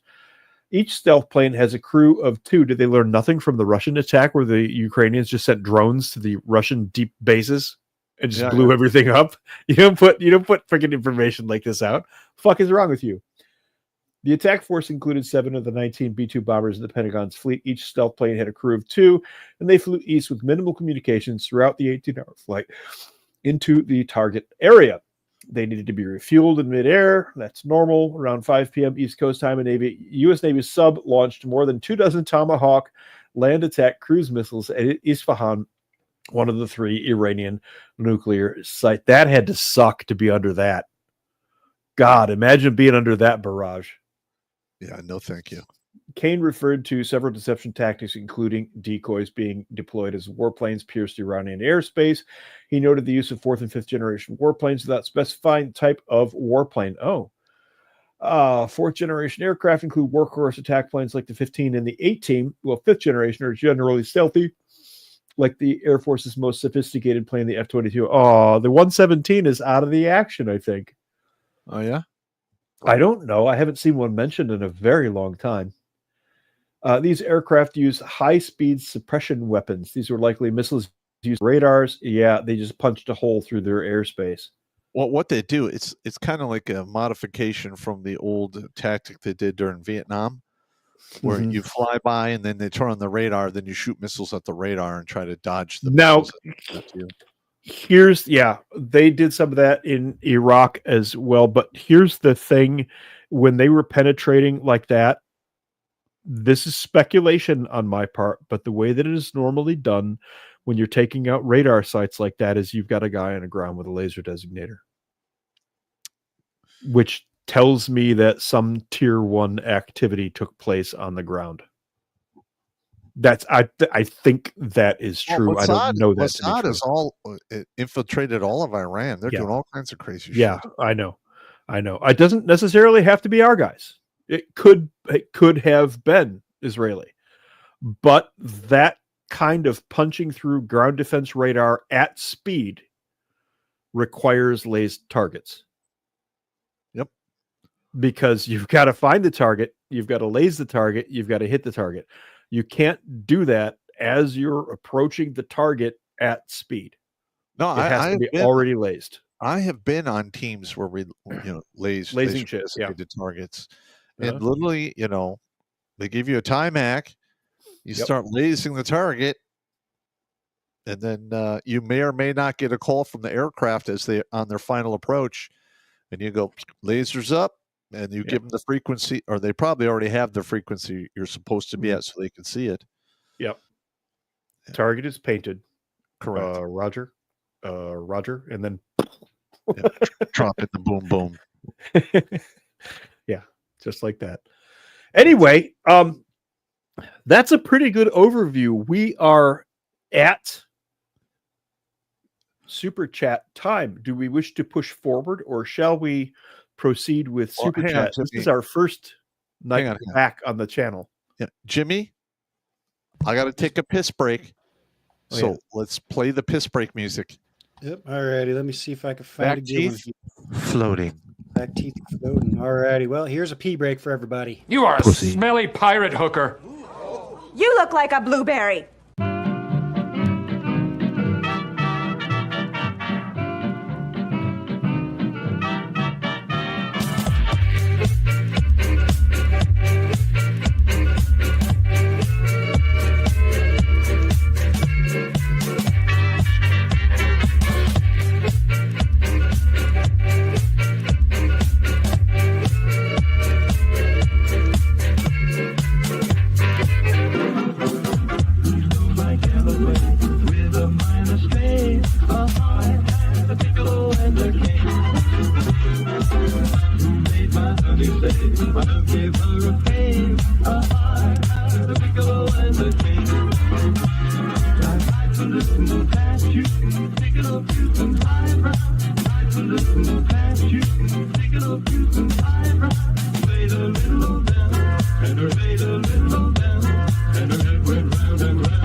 Well, looks like Pop is not quite back yet.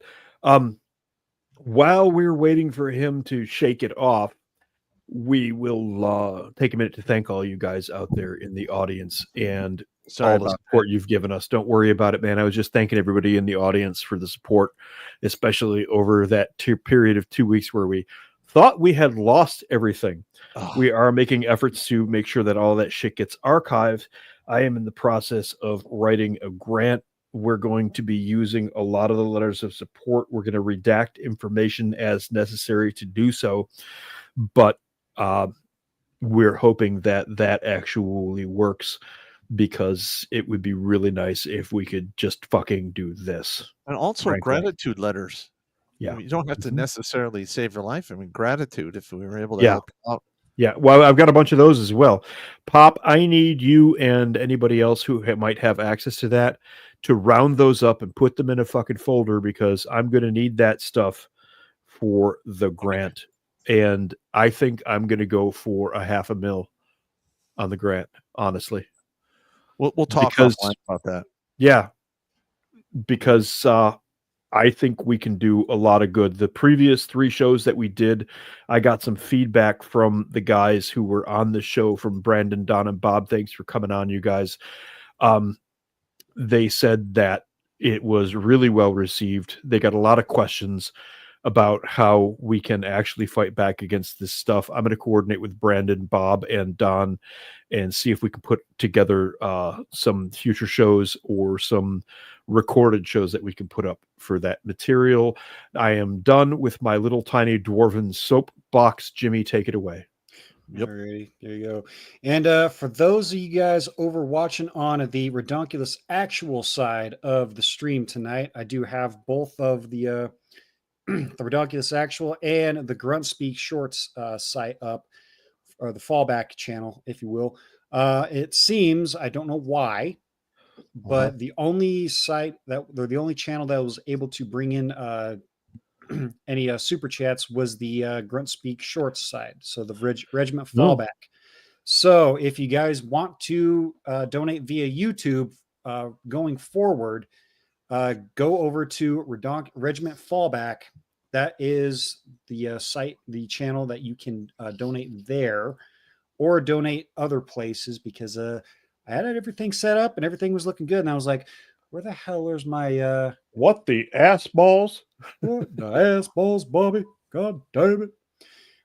But that's an update there. Hopefully we'll get that situation. I did not even notice that. Yeah, I noticed that as well. As soon as I got everything set up, I'm like, oh, okay, well, maybe something happened, and once a super chat comes in on the Redonkulas actual side, it'll show up. It has not. But I do have both of those channels open. We will be programmed to both of those going forward, so we can still do that. Anyways, enough of that. But it does look like the combined YouTube channels, we got 633 viewers. Wow. And just now looking over on the Regiment Fallback, 118 likes. And over on the other side, we got 247. All right. Rumble's begging for some Clintonista treatment over here. I've got 562 viewers with 152 likes and 3 dislikes, which means we only have 149 likes net value. So smash the like button or face the wrath. Unfuck yourself, or you're gonna get trailer. Redneck Yeah. trailer queen. Yeah, we don't want that. Buster. We don't want that. Let's see here. We will start off with the YouTube side. Again, that is the Regiment Fallback. If you guys want to or have no other way to donate, go over to Regiment Fallback. That is our fallback channel, not the main channel anymore. You'll know it's the fallback because it's Pop giving the thumbs up and not Pop in the wedding dress. I verbally scolded Blake, and he laughed at me. Suck it up, man. Everyone gets fucked with in the regiment. What are you gonna do? Oh, and I was informed by Billy Von Baum earlier. Pop, there may or may not have been video footage of you running away from your story. One of your stories. Uh-oh. We'll get to that a little bit later. All right. Jimmy, you're baiting us, you fucker. Yeah. We'll get there. We'll get there. Let's see. The first one comes from Free Gender with $10. Says China's numbers are fake. They had 2 famines, 1 kid policy. They lie about the sky being green. You don't think they're going to lie about population? No. I know that you're right. We did what's called OB, Order of Battle. I had to know Korea, China, and Russia's order of battles for the shit that I did. And you're correct. I can't say much more than that, though. Yep. Yeah. And Plains Warrior here with $5 says, Steve, with the strikes, do you think DPRK is rethinking how they have their setups? Aren't Iran DPRK chingos? No. Yes, they are indeed chingus. Anyway, the North Koreans have granite fault block mountains through most of their terrain. We ain't hitting those bunkers. We might close a few entrances here and there, but you are not hitting those bunkers. Nope. You're trying to blast through a 1/4 mile of solid granite. No. You'll close entrances. You can close entrances, but they'll have one somewhere else. They're the mole people. The North Koreans have an underground structure the likes of which nobody has ever seen before. Yeah, it's insane. Yeah. There you go. And Dark Pegasus 87 here says, speaking of arrogance and pride, I'm going to butcher this. So Jerry Conway, if you're in the chat, I already saw you're in the chat. So forgive me for not reading my Hooked on Phonics. Got Legio IX Hispania has been found. They were betrayed by the emperor of the time and sent to die. The 9th Legion of Spain. Yes. Huh. Yep. That's the one that got, what's one of the ones that got wiped out under the General Varus. Yeah. Oh, yeah. Not good. And we got Stuart Martin here with $5 Australian, excuse me. Says, why does USA have so many troops everywhere in so many countries? We don't know. Because we can't mind our own fucking business. Yeah. That's why. What he said. Yep. What he said. And he also asks, are they the world police? We have been used as the world police. We discussed this early on in the show. Yeah. I'm fucking sick and tired of that bullshit. Yes. Look, all opinions of other countries aside, no more American blood, treasure, or materials for foreign wars. Fight your own fucking wars. That's right. Period. Yep. 100% agree with that. Oh, come on. Stop fucking with me. Looks like we got David McGlashan, sorry, says, morning from Australia. Keep up your good work. Hey, how's it going over there? Thank you, Down David. under. I've got a Scottish Aussie. There you go. Dude, make me a Vegemite sandwich. No, seriously. I fucking love Vegemite. Really? That shit is vile. I love a fucking toasted tomato sandwich with Vegemite. Fucking love it. Fucking love it. God, this shit is so nasty. There you go. All right, we'll jump over to the Rumble side here. Things. Let me check the chats here. Actually, let me see if we got an update on some likes here. 176, 3 downvotes, and 560. Ooh. Jimmy, punish them.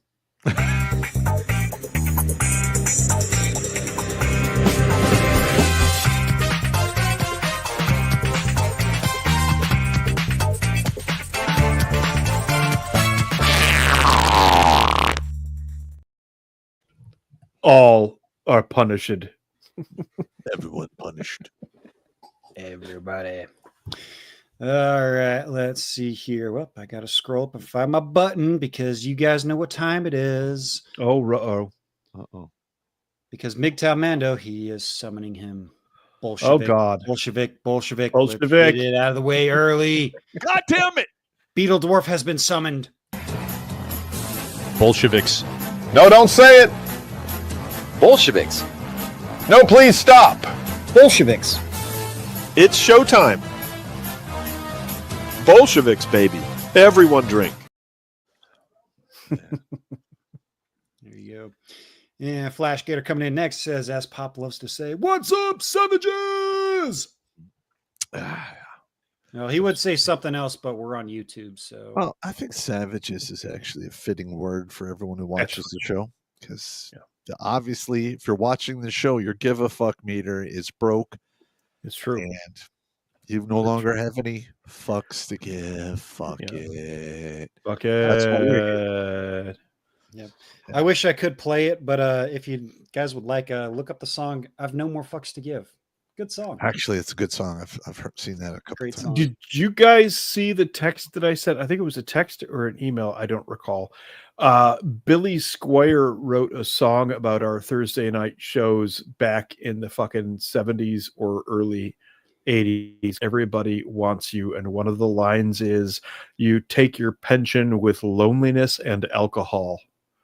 Everybody wants you." And it's basically a song about hoflation. Yeah. Nice. I did see that text. Yeah. Yep. Let's see. Next one's from Suze McCarley. Welcome, Suze. Says, was going to say, "Hey, downvoter, bite my lumpy ass." But the Biatch left. Oh, you downvoters out there. If you're out there and you're down, please engage. We'll listen. We'll talk to you. We will engage. Bring it on. We love it. Bring the pain, baby. Yep. Let's see. Flash Gator coming back says, "Remember, gentlemen, if you don't hit that like button, it means you love Israel, and that Hillary will make an appearance." Oh my God. Oh God. Come on now. She already made her appearance. And yep, here's the chat from Jerry Conway. It says, "For the record, Jimmy actually did mispronounce Scourge last week, and he owes me $5. Ruh-roh. Send me Scourge. Debt incurred. Send me your Cash App." And also, I said it wrong on purpose because I know how much it triggers you. That's funny. We'll get to it. Yep. And Mando says, Jerry Conway, "In all honesty, we're lucky Jimmy can pronounce his own name." That's fair. I can't tie my shoes and I can't chew bubble gum and walk and breathe at the same time. But he will wrench the fuck out of your truck. Damn right. Yeah. Let's see. Oh, the perfect setup. Uh-oh. Mando coming back says, "Pop, you may have lost weight, but we can see you don't run." Oh no, that's not true. Because Pop, can you give us a refresher of the time that you and a buddy went out up on the hill and had to run away? Yeah, that was an embarrassing bad day for the popster. Yeah. Lewis was his name, the ranger that was with me, and we had picked up some bar hose at the club on post. And I was basically falling on the grenade operations. The woman that, she was. Is this a Coyote Exfil story? Yes. Oh. And we're on Noble Hill. Things are happening. Items might have been in somebody's mouth. Oh. It is what it is. And I was sobering up, and I'm literally like, when this is over, I'm going to have to talk to this fat. And I'm like, nope. I take off at a full ranger sprint. Lewis is right behind me. Why are we running? We run right into the Alpha Company barracks. And you come in the back door of the barracks, and you can see the CQ desk right at the front door on the other side of the building. It's one of the old barracks. All of the barracks are the same. Yeah. We really come running in there. I'm like, fat bitches behind us. Hide us. Without missing a beat, guy stands up right in here. He shuts the door, and then these women are like, "Yeah, I came in here." He goes, "I've been here all night. I've seen nothing. He's like, you need to leave, or I'm going to call the MPs." And they're like, they argued for 3 or 4 minutes, and I hear him pick up the phone, and he's just like, "Should I dial now?" And then they finally storm out. Well, Pop, unbeknownst Coyote Xville. Unbeknownst to you, Pop, someone has video footage. They got video footage of you running away from that incident.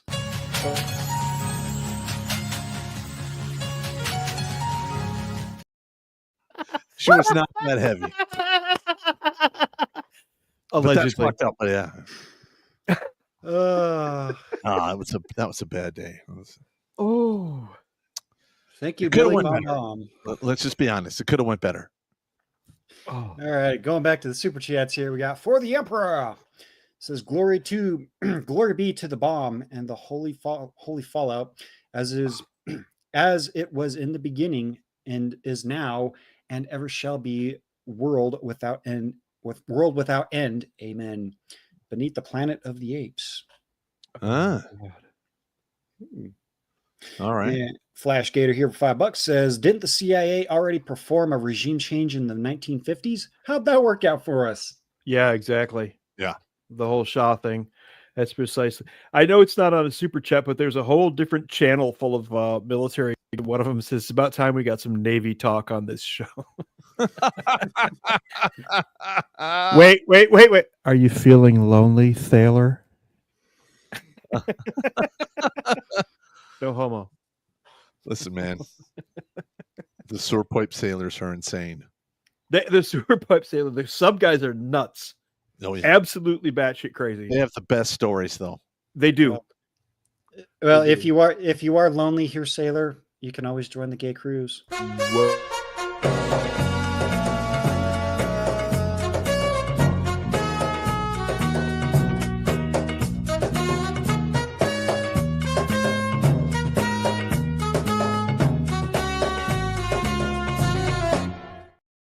Green screen abuse. That's exactly what that is. Green screen. All right, I won't say anymore. Green abuse. I love the fact that Blake managed to shoot that in daylight outside like that. It gives it such a realistic air. But Blake is a 17th level wizard, so yes, he is. You don't want to fuck with that guy. No. Let's see. Moving on here, we got Susan McCarthy coming back. She says, today the swamp is saying Iran's nuke program was only set back by a few months, and some uranium is missing. Mm-hmm. Any chance this is true, or if it's just a repeat of the WMDs? Well, no, we will not know accurately for at least 180 days. Okay. We're not going to know a lot of the shit that went on around that period. That's just how that world works. As far as the WMDs go, I know 2 different units that did encounter them in Iraq. There was one newspaper article on it that disappeared right away. Nope. And if I'm not mistaken, Pop, your guys came across at least a small amount of it. Half a pallet. So, look, Iraq used WMDs all the time throughout the 80s against the Kurds and during the Iraq-Iran war. Yes. So, were WMDs there? Yes. Were they the threat that we made them out to be? No. I don't believe so. No. I think they were old. I think they were bad news. One of the guys that I knew it was a regiment guy. This was 2nd Battalion. Said that one of the guys in his team got some fucking mustard gas on him and from a leaking container and had to be medevaced. Well, my guys jumped a truck heading to Fallujah, and basically got it to pull over. We basically hijacked it, if you want to use that kind of word. It's a war. There's no hijacking. Yeah, I got you. But it was loaded with tons and tons of like bombs and mines and good times. Regular boom putty. Yeah. And towards the back, there was half a pallet of VX shells. They're 152, I think they were. VX bad. Did you was- guys get the fuck away from that right away? Well, actually, two of my guys rode with the driver with a gun to his head and made him drive back to Victory, where we parked it like way, way far away from. Woo! Okay, so VX is a nerve agent, and if you get it, it's portrayed in the movie The Rock, and they use Dawn dish soap as the VX agent in the little green balls. That was Dawn dish soap. Yeah. At any rate, real VX will cause you to spasm and break your own back. It is an incredibly virulent nerve agent. Pop, you guys should have really just blown that truck from a distance. I gotcha. Phrasing. I mean, it's done now. It's done now. I mean, you can't re-roll those dice, but as soon as I saw VX, dude, I would have been the fuck out of there. And it was like 2 or 3 weeks later, I got called back, to Victory to identify if it really was the truck by individuals who I did not recognize any insignia and Tier 1 guys, or I have no idea. I think they're maybe, I don't know. Christians in action. But that entire half pallet was put on a forklift. I watched it go in the back of the C-130 and it disappeared. Mm-hmm. That was it.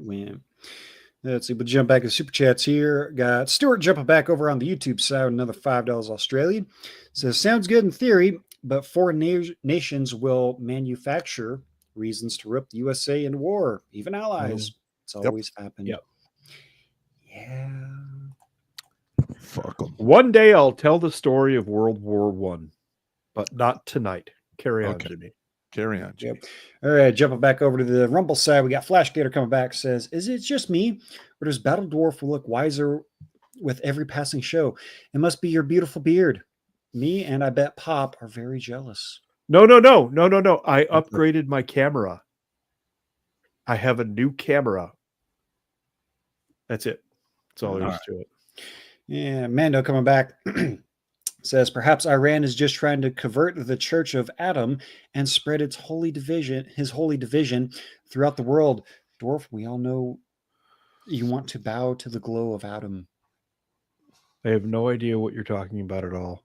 That's a Fallout reference. Oh, that's why. I'm a tabletop D&D guy. I don't play video games. No, correction. I do play Doom, but only with all of the cheats on because it's my therapy that keeps me out of federal prison. I understand completely. Yep.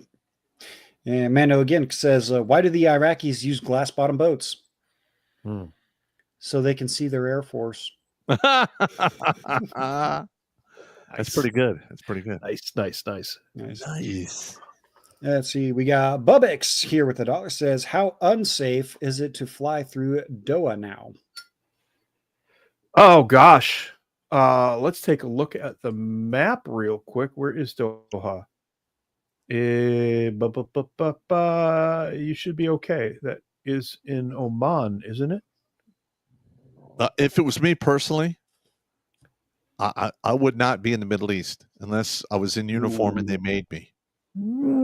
I am going to opine, this is my opinion, that Qatar, Emirates, Dubai is in Emirates, and Oman are pretty safe right now for the reasons previously mentioned. Iran does not want banking interests fucked with. That's just my opinion. That's just my opinion. Iran, but you never hear of shit in those countries. But right now, Iran's anti-aircraft capabilities have been destroyed. Yes, much of their air force is done. Yep. They have. If you want to actually bomb them into the Stone Age, you could get away with it, and there's fuck all they could do about it. Their ability to project outside of their borders right now, with any significant military force, has been reduced by probably 90%, I would say. Now, if you're talking soft teams and stupid games, that's a whole different monkey. That's very hard to interdict. And that's another show. that is another show. But as far as air power and shit like that, yeah, Iran's fucked. Yep. They're fooked. Let's see. Moving on in the Rumble chats here, we got 68 Barracuda. Says, "Hey, you're not Pop. You're the Fat Punisher Pop. I see you wearing a girdle. I know you've been hitting the Breyer's mint chip. This is actually a belt for my fucked up back. Oh, that's what's going on there. I was starting to wonder. You were like misshapen. Yeah. Listen, I got infantry back. Yeah. I threw it out like 3 or 4 weeks ago. Bad. Yeah. So I'm babying it now until it stops. I'm dealing with LLVI hips from our big fucking rucks. Yep. My hips are degrading. Well, we're old. Things break. This is the way it goes. Yeah. Alrighty. Do some moving some shit around here. Sorry about that. Let's see. We got Paladin BRs. $2 says, "Been through the Strait more than once with hands on the throttle of the lead screw. There are still small buoys between the carrier and the coast." It's not 20 miles is Persian Gulf float. Nothing.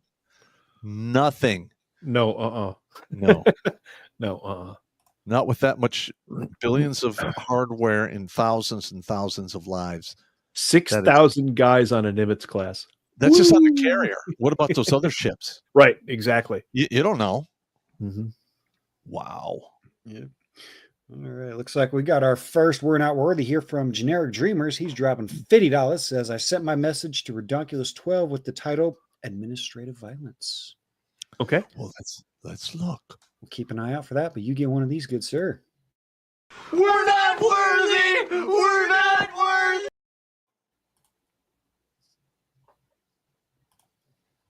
Huh. Did you find it? Yes, it says, "If that widow with the 5 divorced sons from your prior video hasn't bought your administrative violence course yet, just send it to her on me. If she did, then send it to the next person who emails you. That can definitely use it." Okay, brother. Thank you so much. Outstanding. Yeah. And I got an email from like an older lady who had grandchildren who was royally pissed because she doesn't get to see them because of the fun and games of the divorced wives. So why would you keep children from grandparents? Bitches and whores and cunts and shit. Wow. Just wow. Bitches, cunts and whores. Just oh my. Well, if anything, in my situation, it probably would have been best to keep my sister away from my grandparents on my mom's side, because then my mom or my sister, my dad may still have some kind of a relationship. Wow. Remind me, by the way, I have to send you the revised list for Thursday. It has been bountiful. The tears have fertilized the garden heavily for Thursday night material. And we have a whole new category called "We Broke Them." Nice. Yes. Let's see. And Mando coming back says, "Which displaces more, a Nimitz class on a cruise or Lizzo at the beach?" Ooh, that's a close. That's tough. That's very close. That's tough. That's a lot of displacement. Yeah. Odds.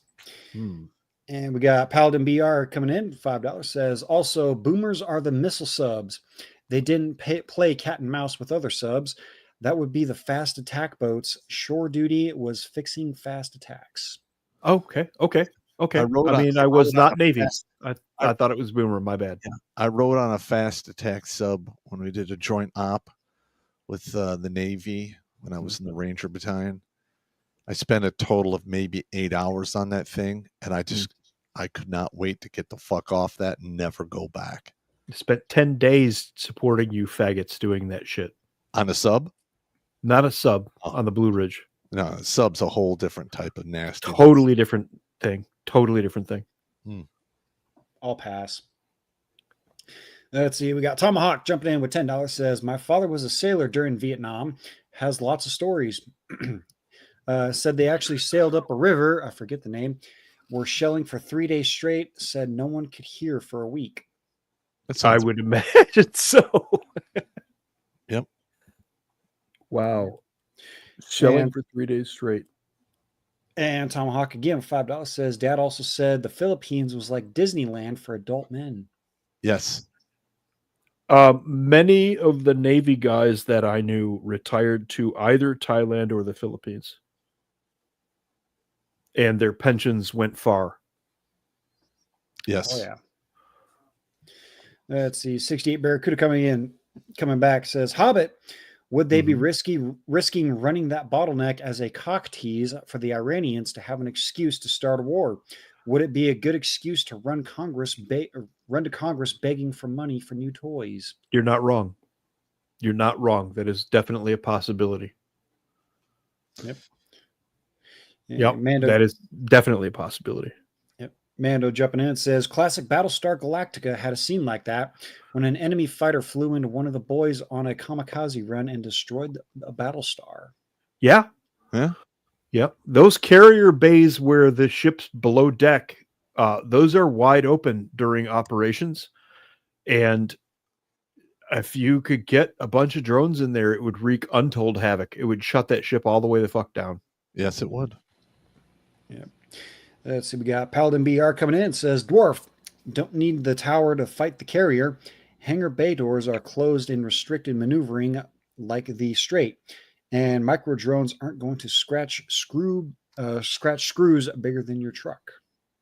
That's probably true, but I wouldn't want to be alongside a tech of that scale. Maybe it's not thousands. Maybe it's just hundreds of 200-pound, explosive drones.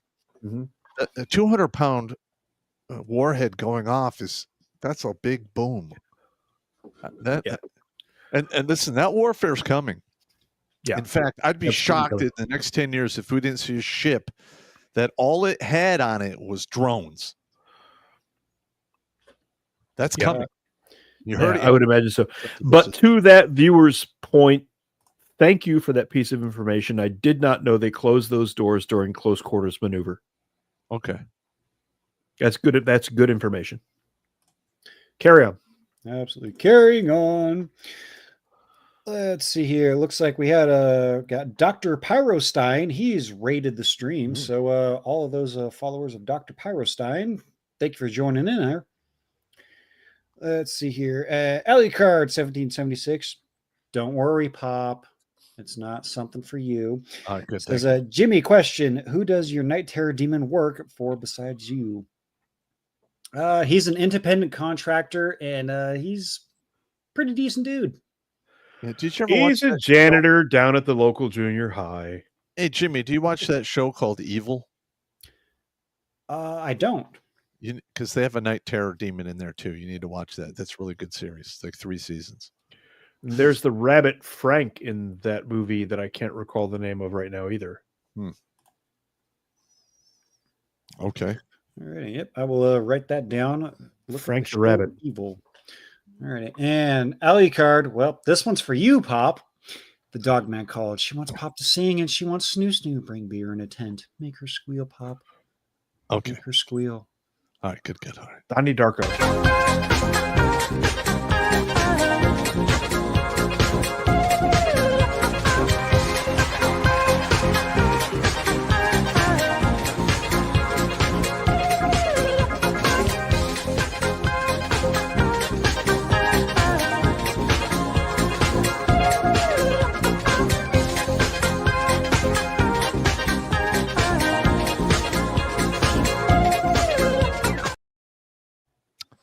I hate that video.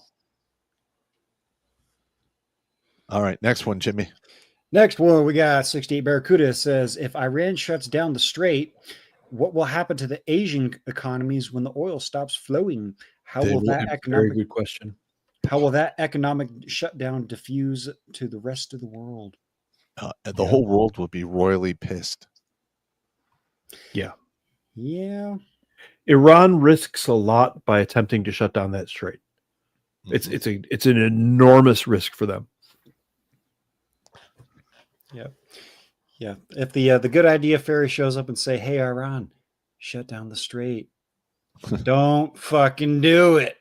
Because you're not going to I hate the good idea. So remember a couple of questions back when somebody asked if you sending ships through the strait might be bait? That's expensive bait. Well, no, somebody asked that question, though. Could it be an excuse to drag us into the war? Well, I just got an email from another one of the viewers who said that one of those carriers is set to be decommissioned in the next 6 months, which could be bait because they were already going to decommission it. Yeah, but you got That- 6,000 eyes on that, man. Oh, like they give a fuck about us. Come on. Yeah. Oh, yeah, you're right. I'm sorry. USS Hey, we're- Liberty, USS Liberty 2.0 question mark. Mhm. Yeah. Yeah. If you don't know, do some research. Mm-hmm. Let's see. Mando Jumpback says, I have a CBRN biomaker that I post on the latrine at work when someone goes to toxic hell for lunch. Only 3 other people know what I mean. Yep. CBRN is what we used to call NBC. NBC, So, yep. yeah. Seaburn. Mm-hmm. I don't understand why I got to change all the acronyms and shit. Just leave it the way it is. Yeah. Let's see. Cliff3188 jumping in says, I never knew that tight, wet lane can handle that big of loads and 30% of the global amount at that. It's really bad. Crazy. It's an absolute fucking nightmare. If I was a commander in that area, there's no way I would try to run vessels through there more than one at a time. With heavy air support. Wait. He says, he continues, but enough about Bonnie Blue. The Strait of Hormuz has quite the strategic depth to it. You make a good point, sir. You make a good point. Bonnie Blue's the one who took 500 with a blown out sack laying in the hospital bed. I don't think it was 500. I think it was less. But yeah, she did go to the hospital and then got promptly banned. She blew out her whistle sack. She blew out all her sacks. Yeah. Carry on. Carrying on. And 2 Gas here says 105 ships. Yeah, that sounds like they want to try getting up a blockade. One of the nightmare scenarios, speaking of, for that 20-mile stretch is if several ships were scuttled in there and reduced that to 10 miles. Yep. That would be a brutal choke point. Yep. That would be a really seriously brutal choke point. That would be very bad. Yeah, this is bad, right? This is bad. Really bad. For those of you who don't know what scuttling is, it is the deliberate sinking of a ship to block a harbor or passage. Or destroy your own ship to keep it from falling into enemy hands. That's fair. Yeah, that's correct. Yep. Let's see. We got International House of Whoop-Ass jumping in. Says, notice that after the spicy Dorito went out, Russia and China got real quiet. Reminds me of the meme. You want what he is? Yeah. You want what he is having? Meme with Batman. I don't think so. Yeah. Let's see. Mando jumped back, says the F-117 got retired after one got shot down during peacekeeping ops. I think in the Balkans, but I'm not sure. But I remember that. I remember that incident. But he's also wondering if we need to check in on Bolsheviksville. How is Dwarf and Nancy doing? Let's find out. Oh, Lord.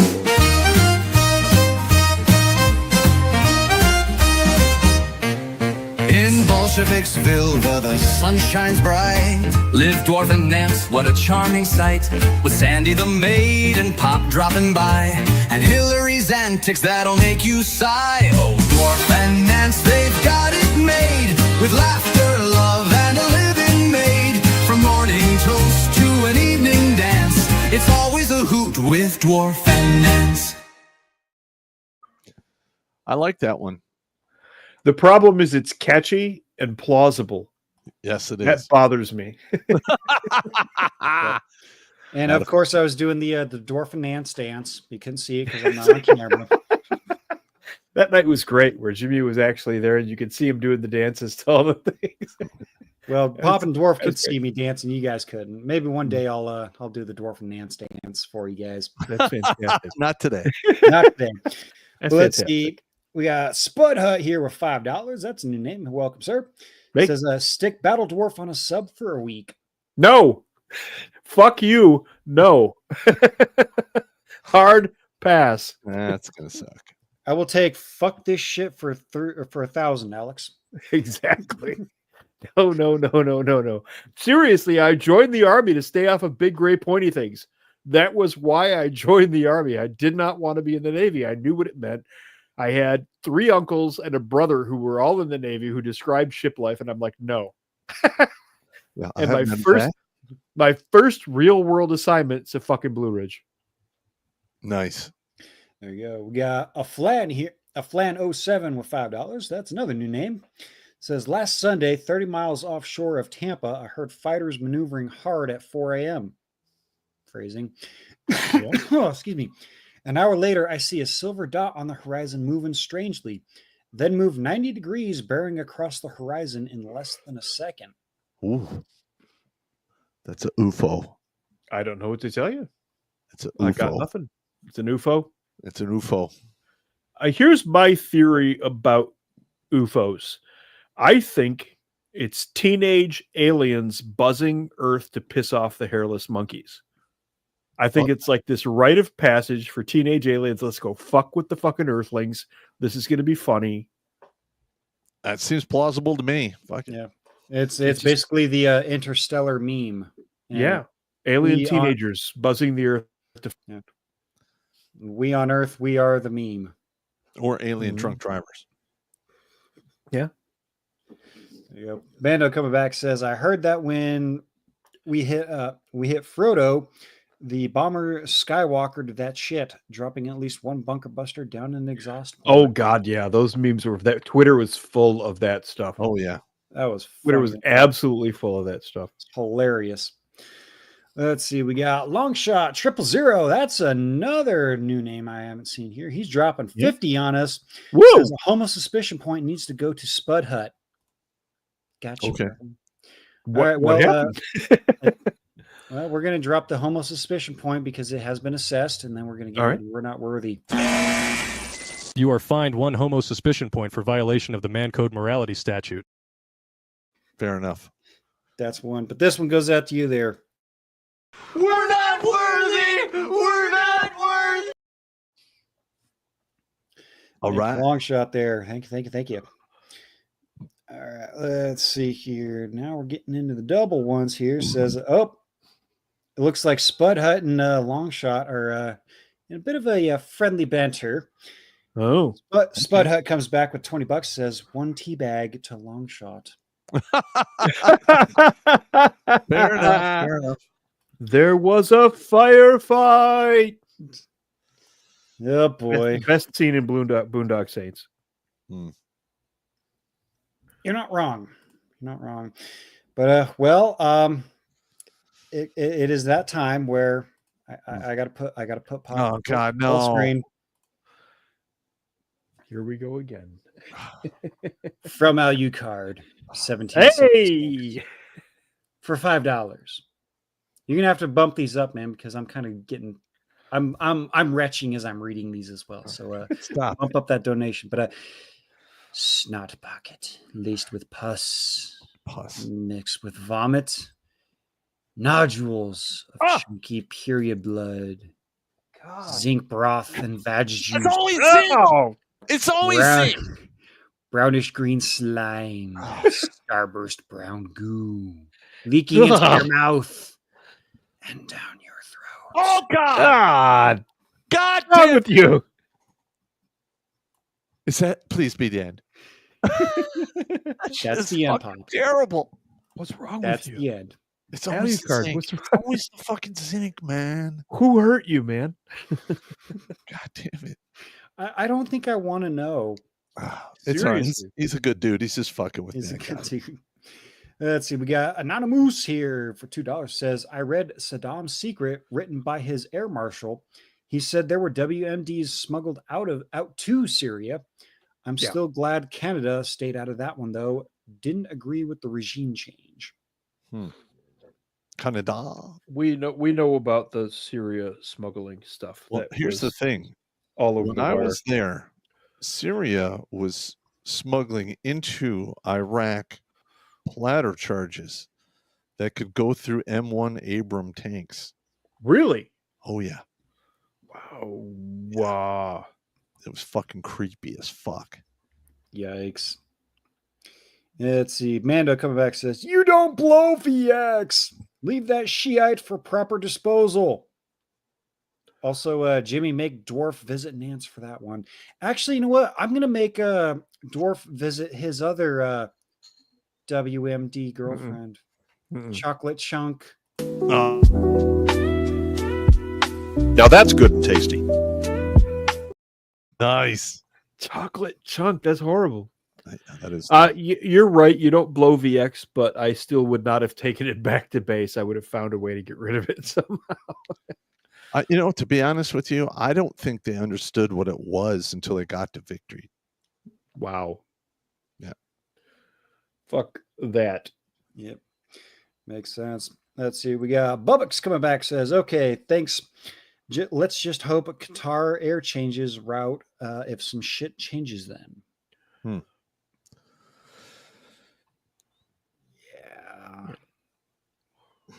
I feel like those nations there are going to be reasonably safe, honestly, right now.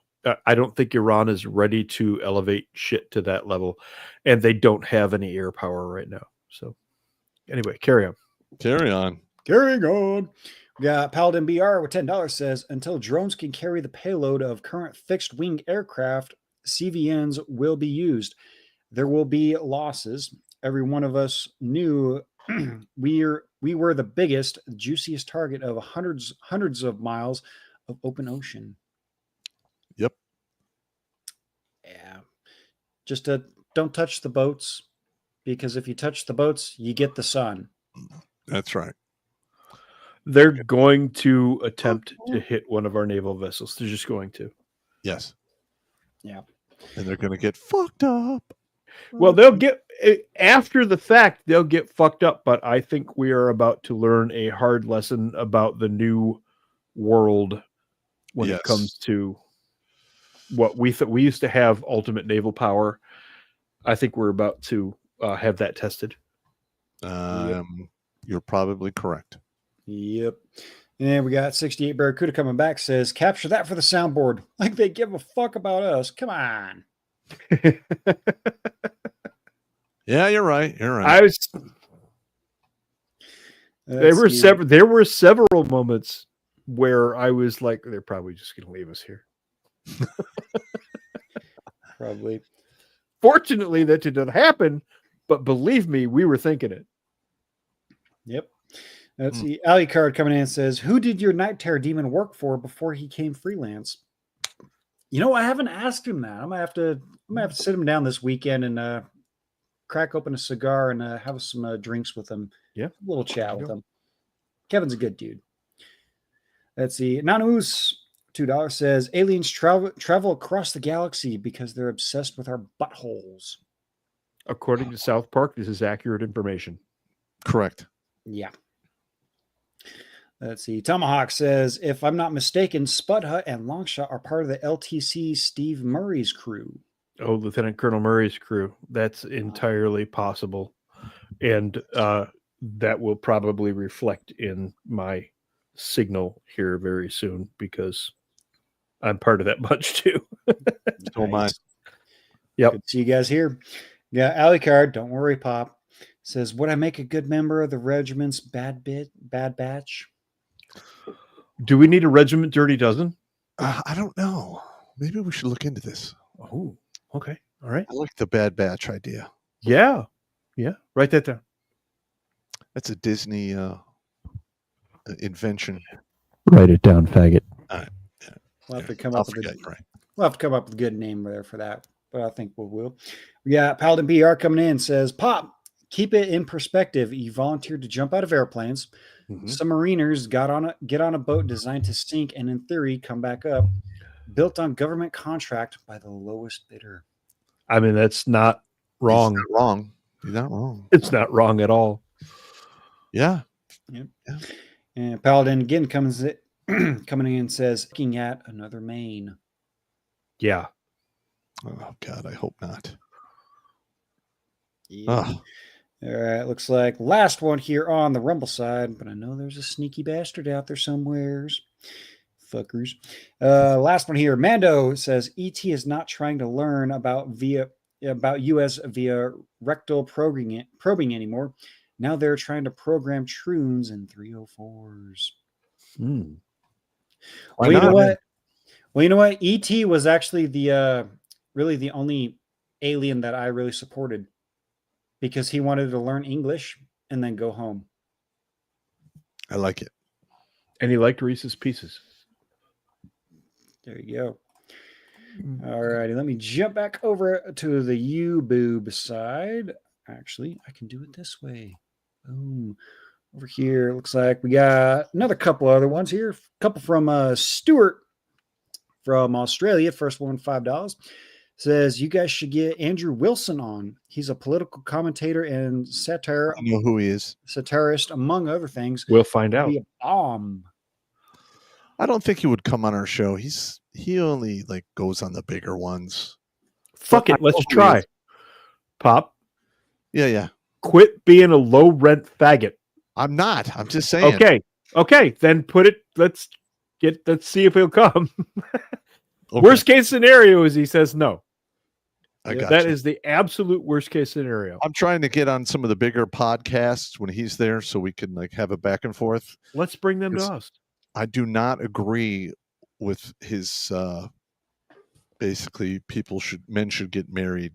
He does not seem to understand. Okay. The fucking Okay. So you disagree. Yeah. Okay. So you disagree. I got you.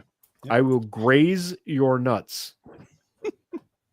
I think that's a homo suspicion point, Jimmy. You are fined 1 homo suspicion point for violation of the Man Code Morality Statute. No. Sorry, you walked right into that one. As in like a glancing blow, not like graze on your nuts like a cow. You're not helping yourself here, Steve. You're talking about grazing nuts and blood. Jimmy! Come on, man. Carry on. Choose your words more wisely next time, sir. It's late in the evening. You're getting schooled by a trunk monkey who works I was young and I needed the money.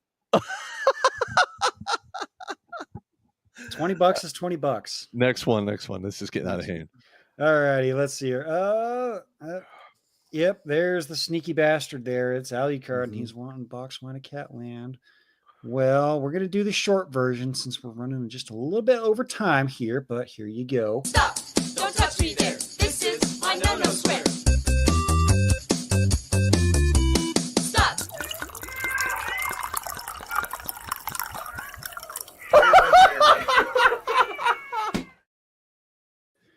Speaking of box wine and Catland, Dwarf, did we is the new spot in box wine and Catland confirmed? Ick Island. Yeah, we're working on it. We are working on Ick Island.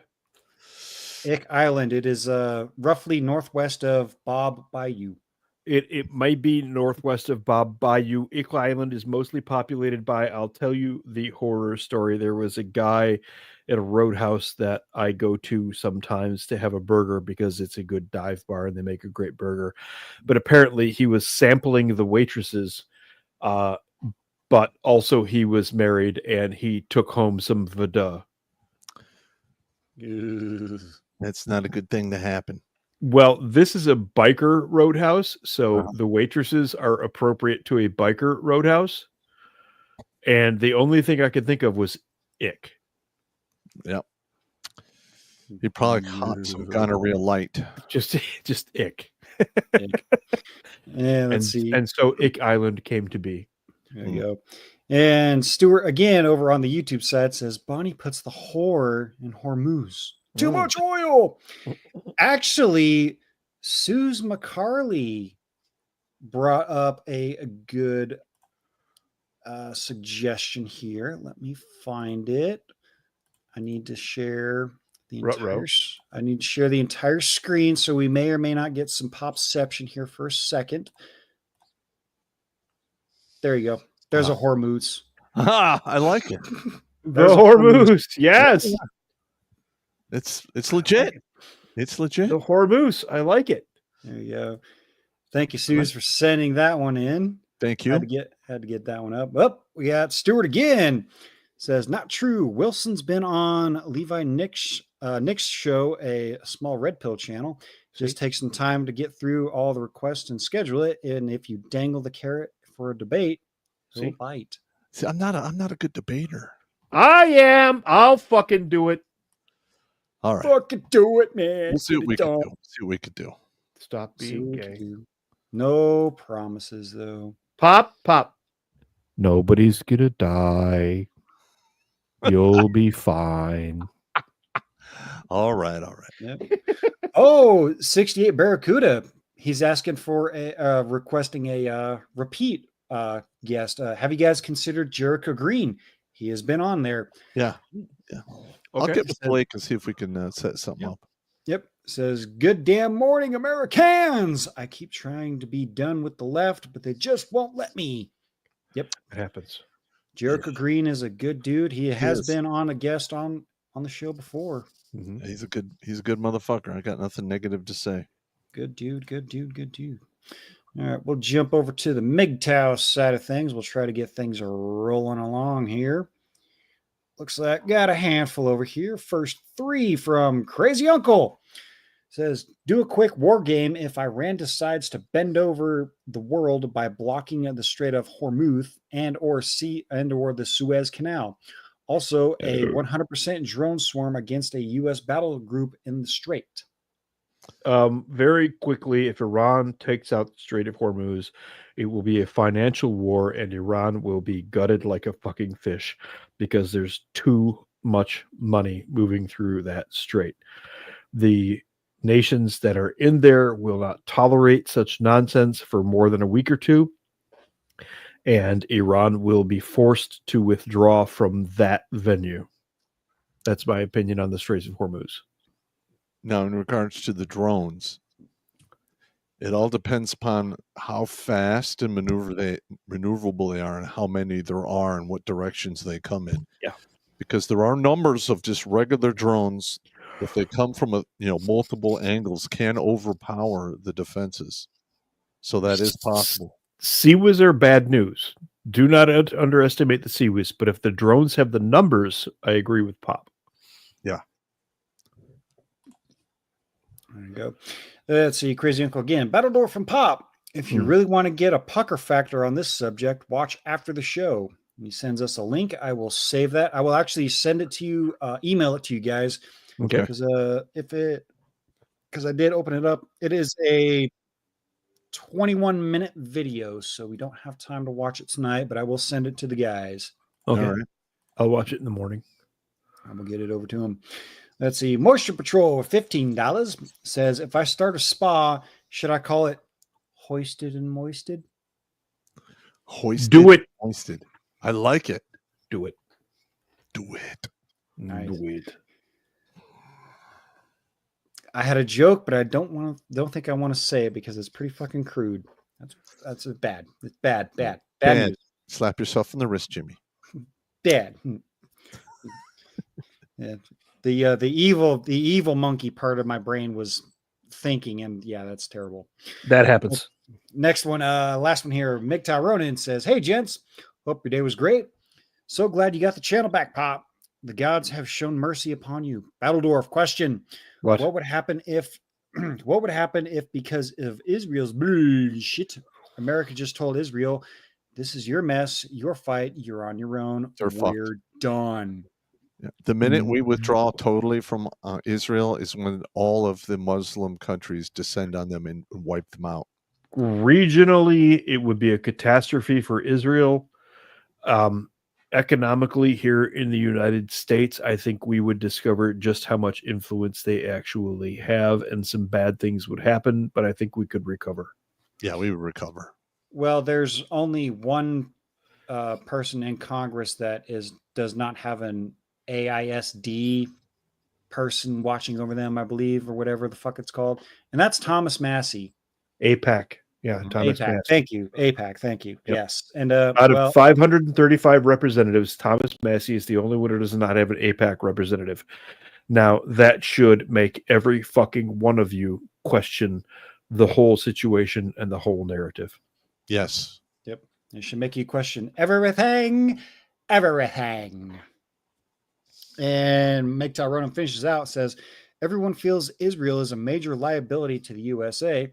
Israel is that fucker of a friend that you know is always getting you into fights and is getting old, and it's getting old. Yeah. Look, I've brought this up before. There's a book out there. The book is called Conquest Through Immigration.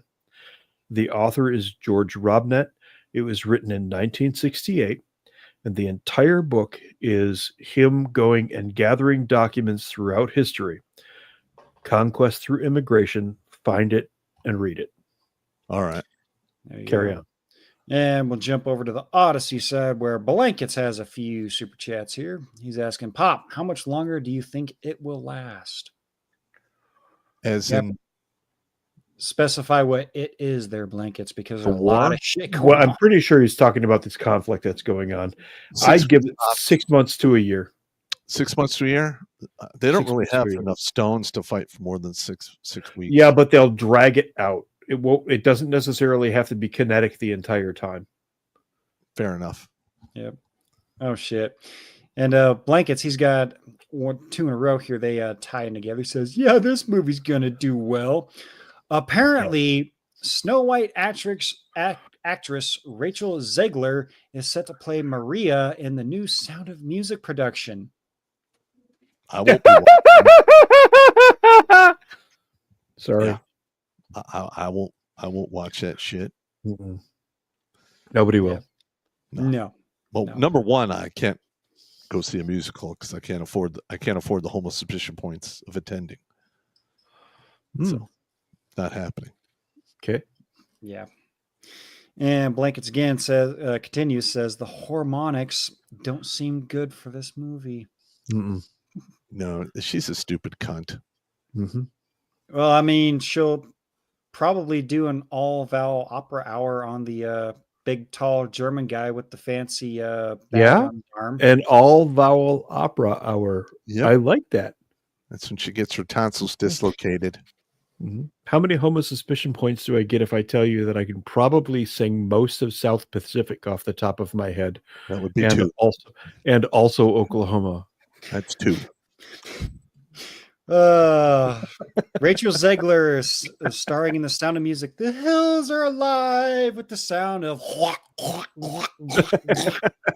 Well, if you can use, Pearl of Pearly Things. She uses a phrase called glug glug. Glug glug. Yeah. Okay. A little glug glug. I laugh my ass off every time I hear that. And Blankets again, he is specifying he is asking yes about the war. Yes. Yep. So we gave our opinion on that. Yep.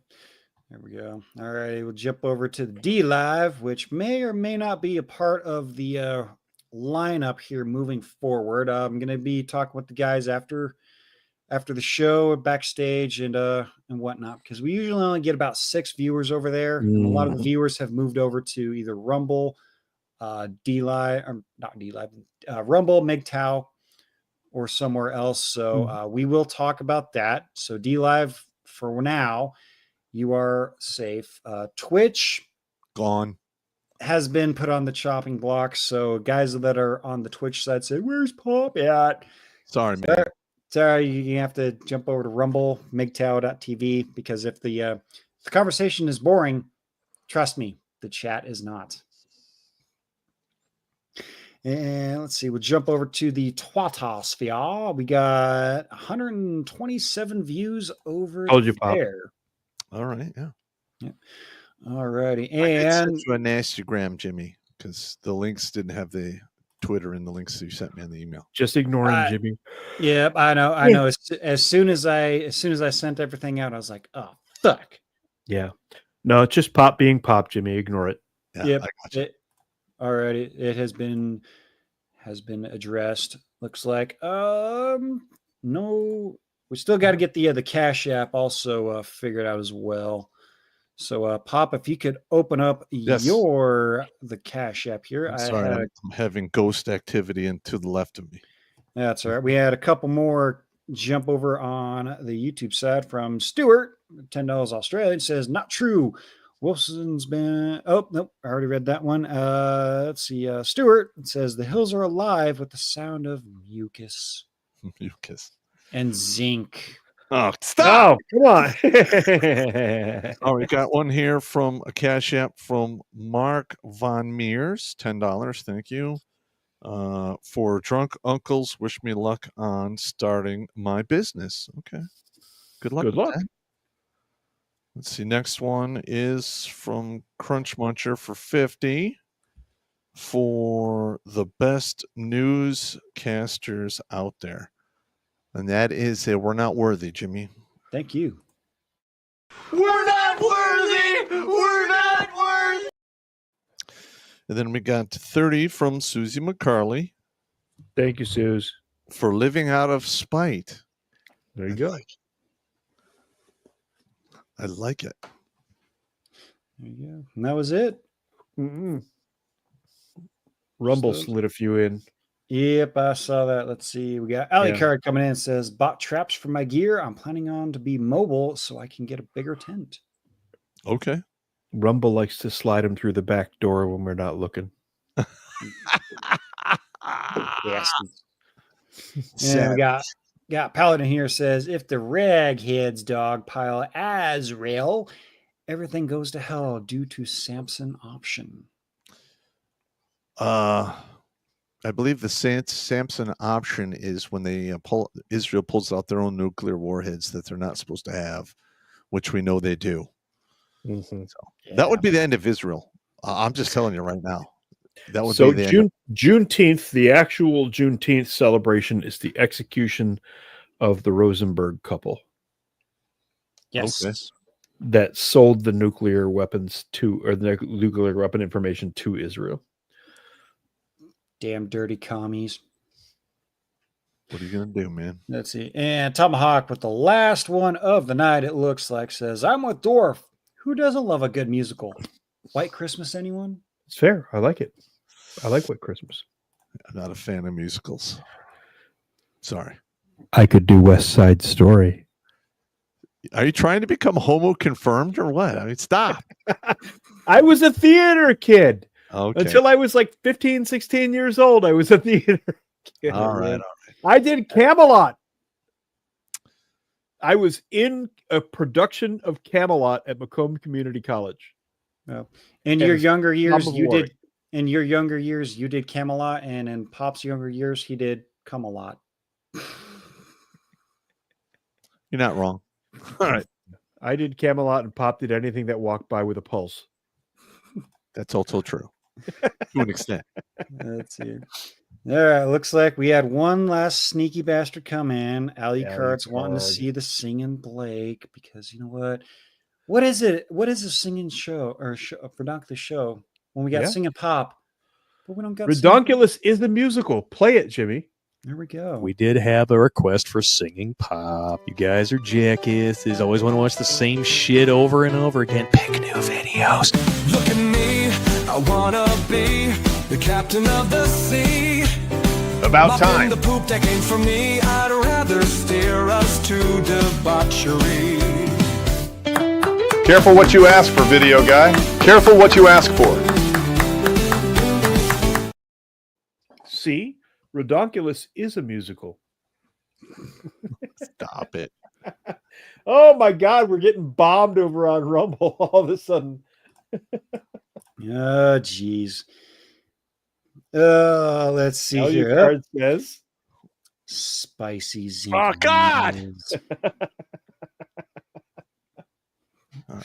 Let's see. And all right, last two of the night, you bastards. We got Mando here says, as SPC4s, Papa Dwarf did a Shamalot. All E4s do. That's what the E4 Mafia does. I was the king of the E4 Mafia. So. Yeah. Yep. Let's see. Tomahawk, liking musicals does not make one homo. Grease, anyone? Olivia Newton-John looked hot in those leather pants. She's dead. Is she dead? I believe she's dead.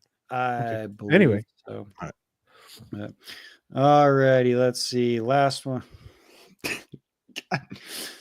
Stuart over on YouTube. And Tommy It never D stops. and Tommy Lee did Pam-a-lot. Okay, that shit's funny. That shit's funny. And gave her hepatitis C. Yeah, no. Yeah, that's not good. Not good at all. All right, you bastards. That's it for the super chats. I know you bastards like singing and all this other stuff, sneaking it in on us. But let me make sure, just in case. Let's see. Looks like Blankets is over on Odyssey side, says, Pop, hoping you tried pill.net soon. We'll check Pill.net. Pilled.net. Pilled. Take a look. I'll take a look at it. Pilled.net. We'll take a look at that. So, alrighty, that is it for the super chats. I don't care if you guys send one in. If you do send one in and I don't read it, call me an asshole. Well, That's fine. That's just what I do. But Battledorf, you have the distinguished honor of giving us our first final thoughts for tonight. Oh, well, gosh. I don't have any. No, that's fine. Well, there you go. All right, Pop. Well, what do you want from me? Get off my lawn. Let us begin. All right, everybody, don't drink and drive. Don't drink and swim. It's not going to work out for you. If you absolutely must fornicate, wear a condom, take it with you, flush it down the toilet. Why? Because women are sneaky bitches and child support does last 18 to 21 years, depending upon the state you are in. Rack up, pack up, and stack up. There's always safety in numbers. That's why zebras travel in herds. And last but not least, I'm sick and tired of throwing you dudes in the dirt because you're taking a permanent solution to a temporary problem. Play the long game. You have no idea what tomorrow holds, and it could change on a dime. Stay in the fight. And if all else fails, live out of spite. And always remember, Uncle Pop's here, cheering for you at all your victories, even the ones you can never tell anyone about. Winning. Boom. Beer me. All right. There you go. And speaking of boom, beer me, you guys know me. Redonkulas.com. Jump over, get some merch.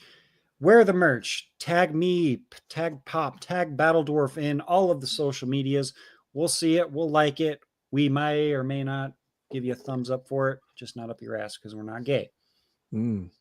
Again, there's all sorts of good stuff out there. And like I mentioned last week, there's some new merch in the works. And well, if you don't buy it, you can suck a dick. And my final thoughts for tonight. I saw this video on a Twitter. I believe it was Cop Cuffs posted it. Ladies, be careful when zipping up your zipper, because if you get your lips zipped up, that's called a beaver that's called a beaver trap. Oh, wow. That sounds so horrible. And so, by the way, you're going to want to be here for Thursday. We have quite the lineup of shit. Yes, it's going to be good. It's going to be glorious. I'm so excited. I'm so excited. So, gentlemen, take it easy. Take a shot for us. And, well, see you on Thursday. Bolshevik.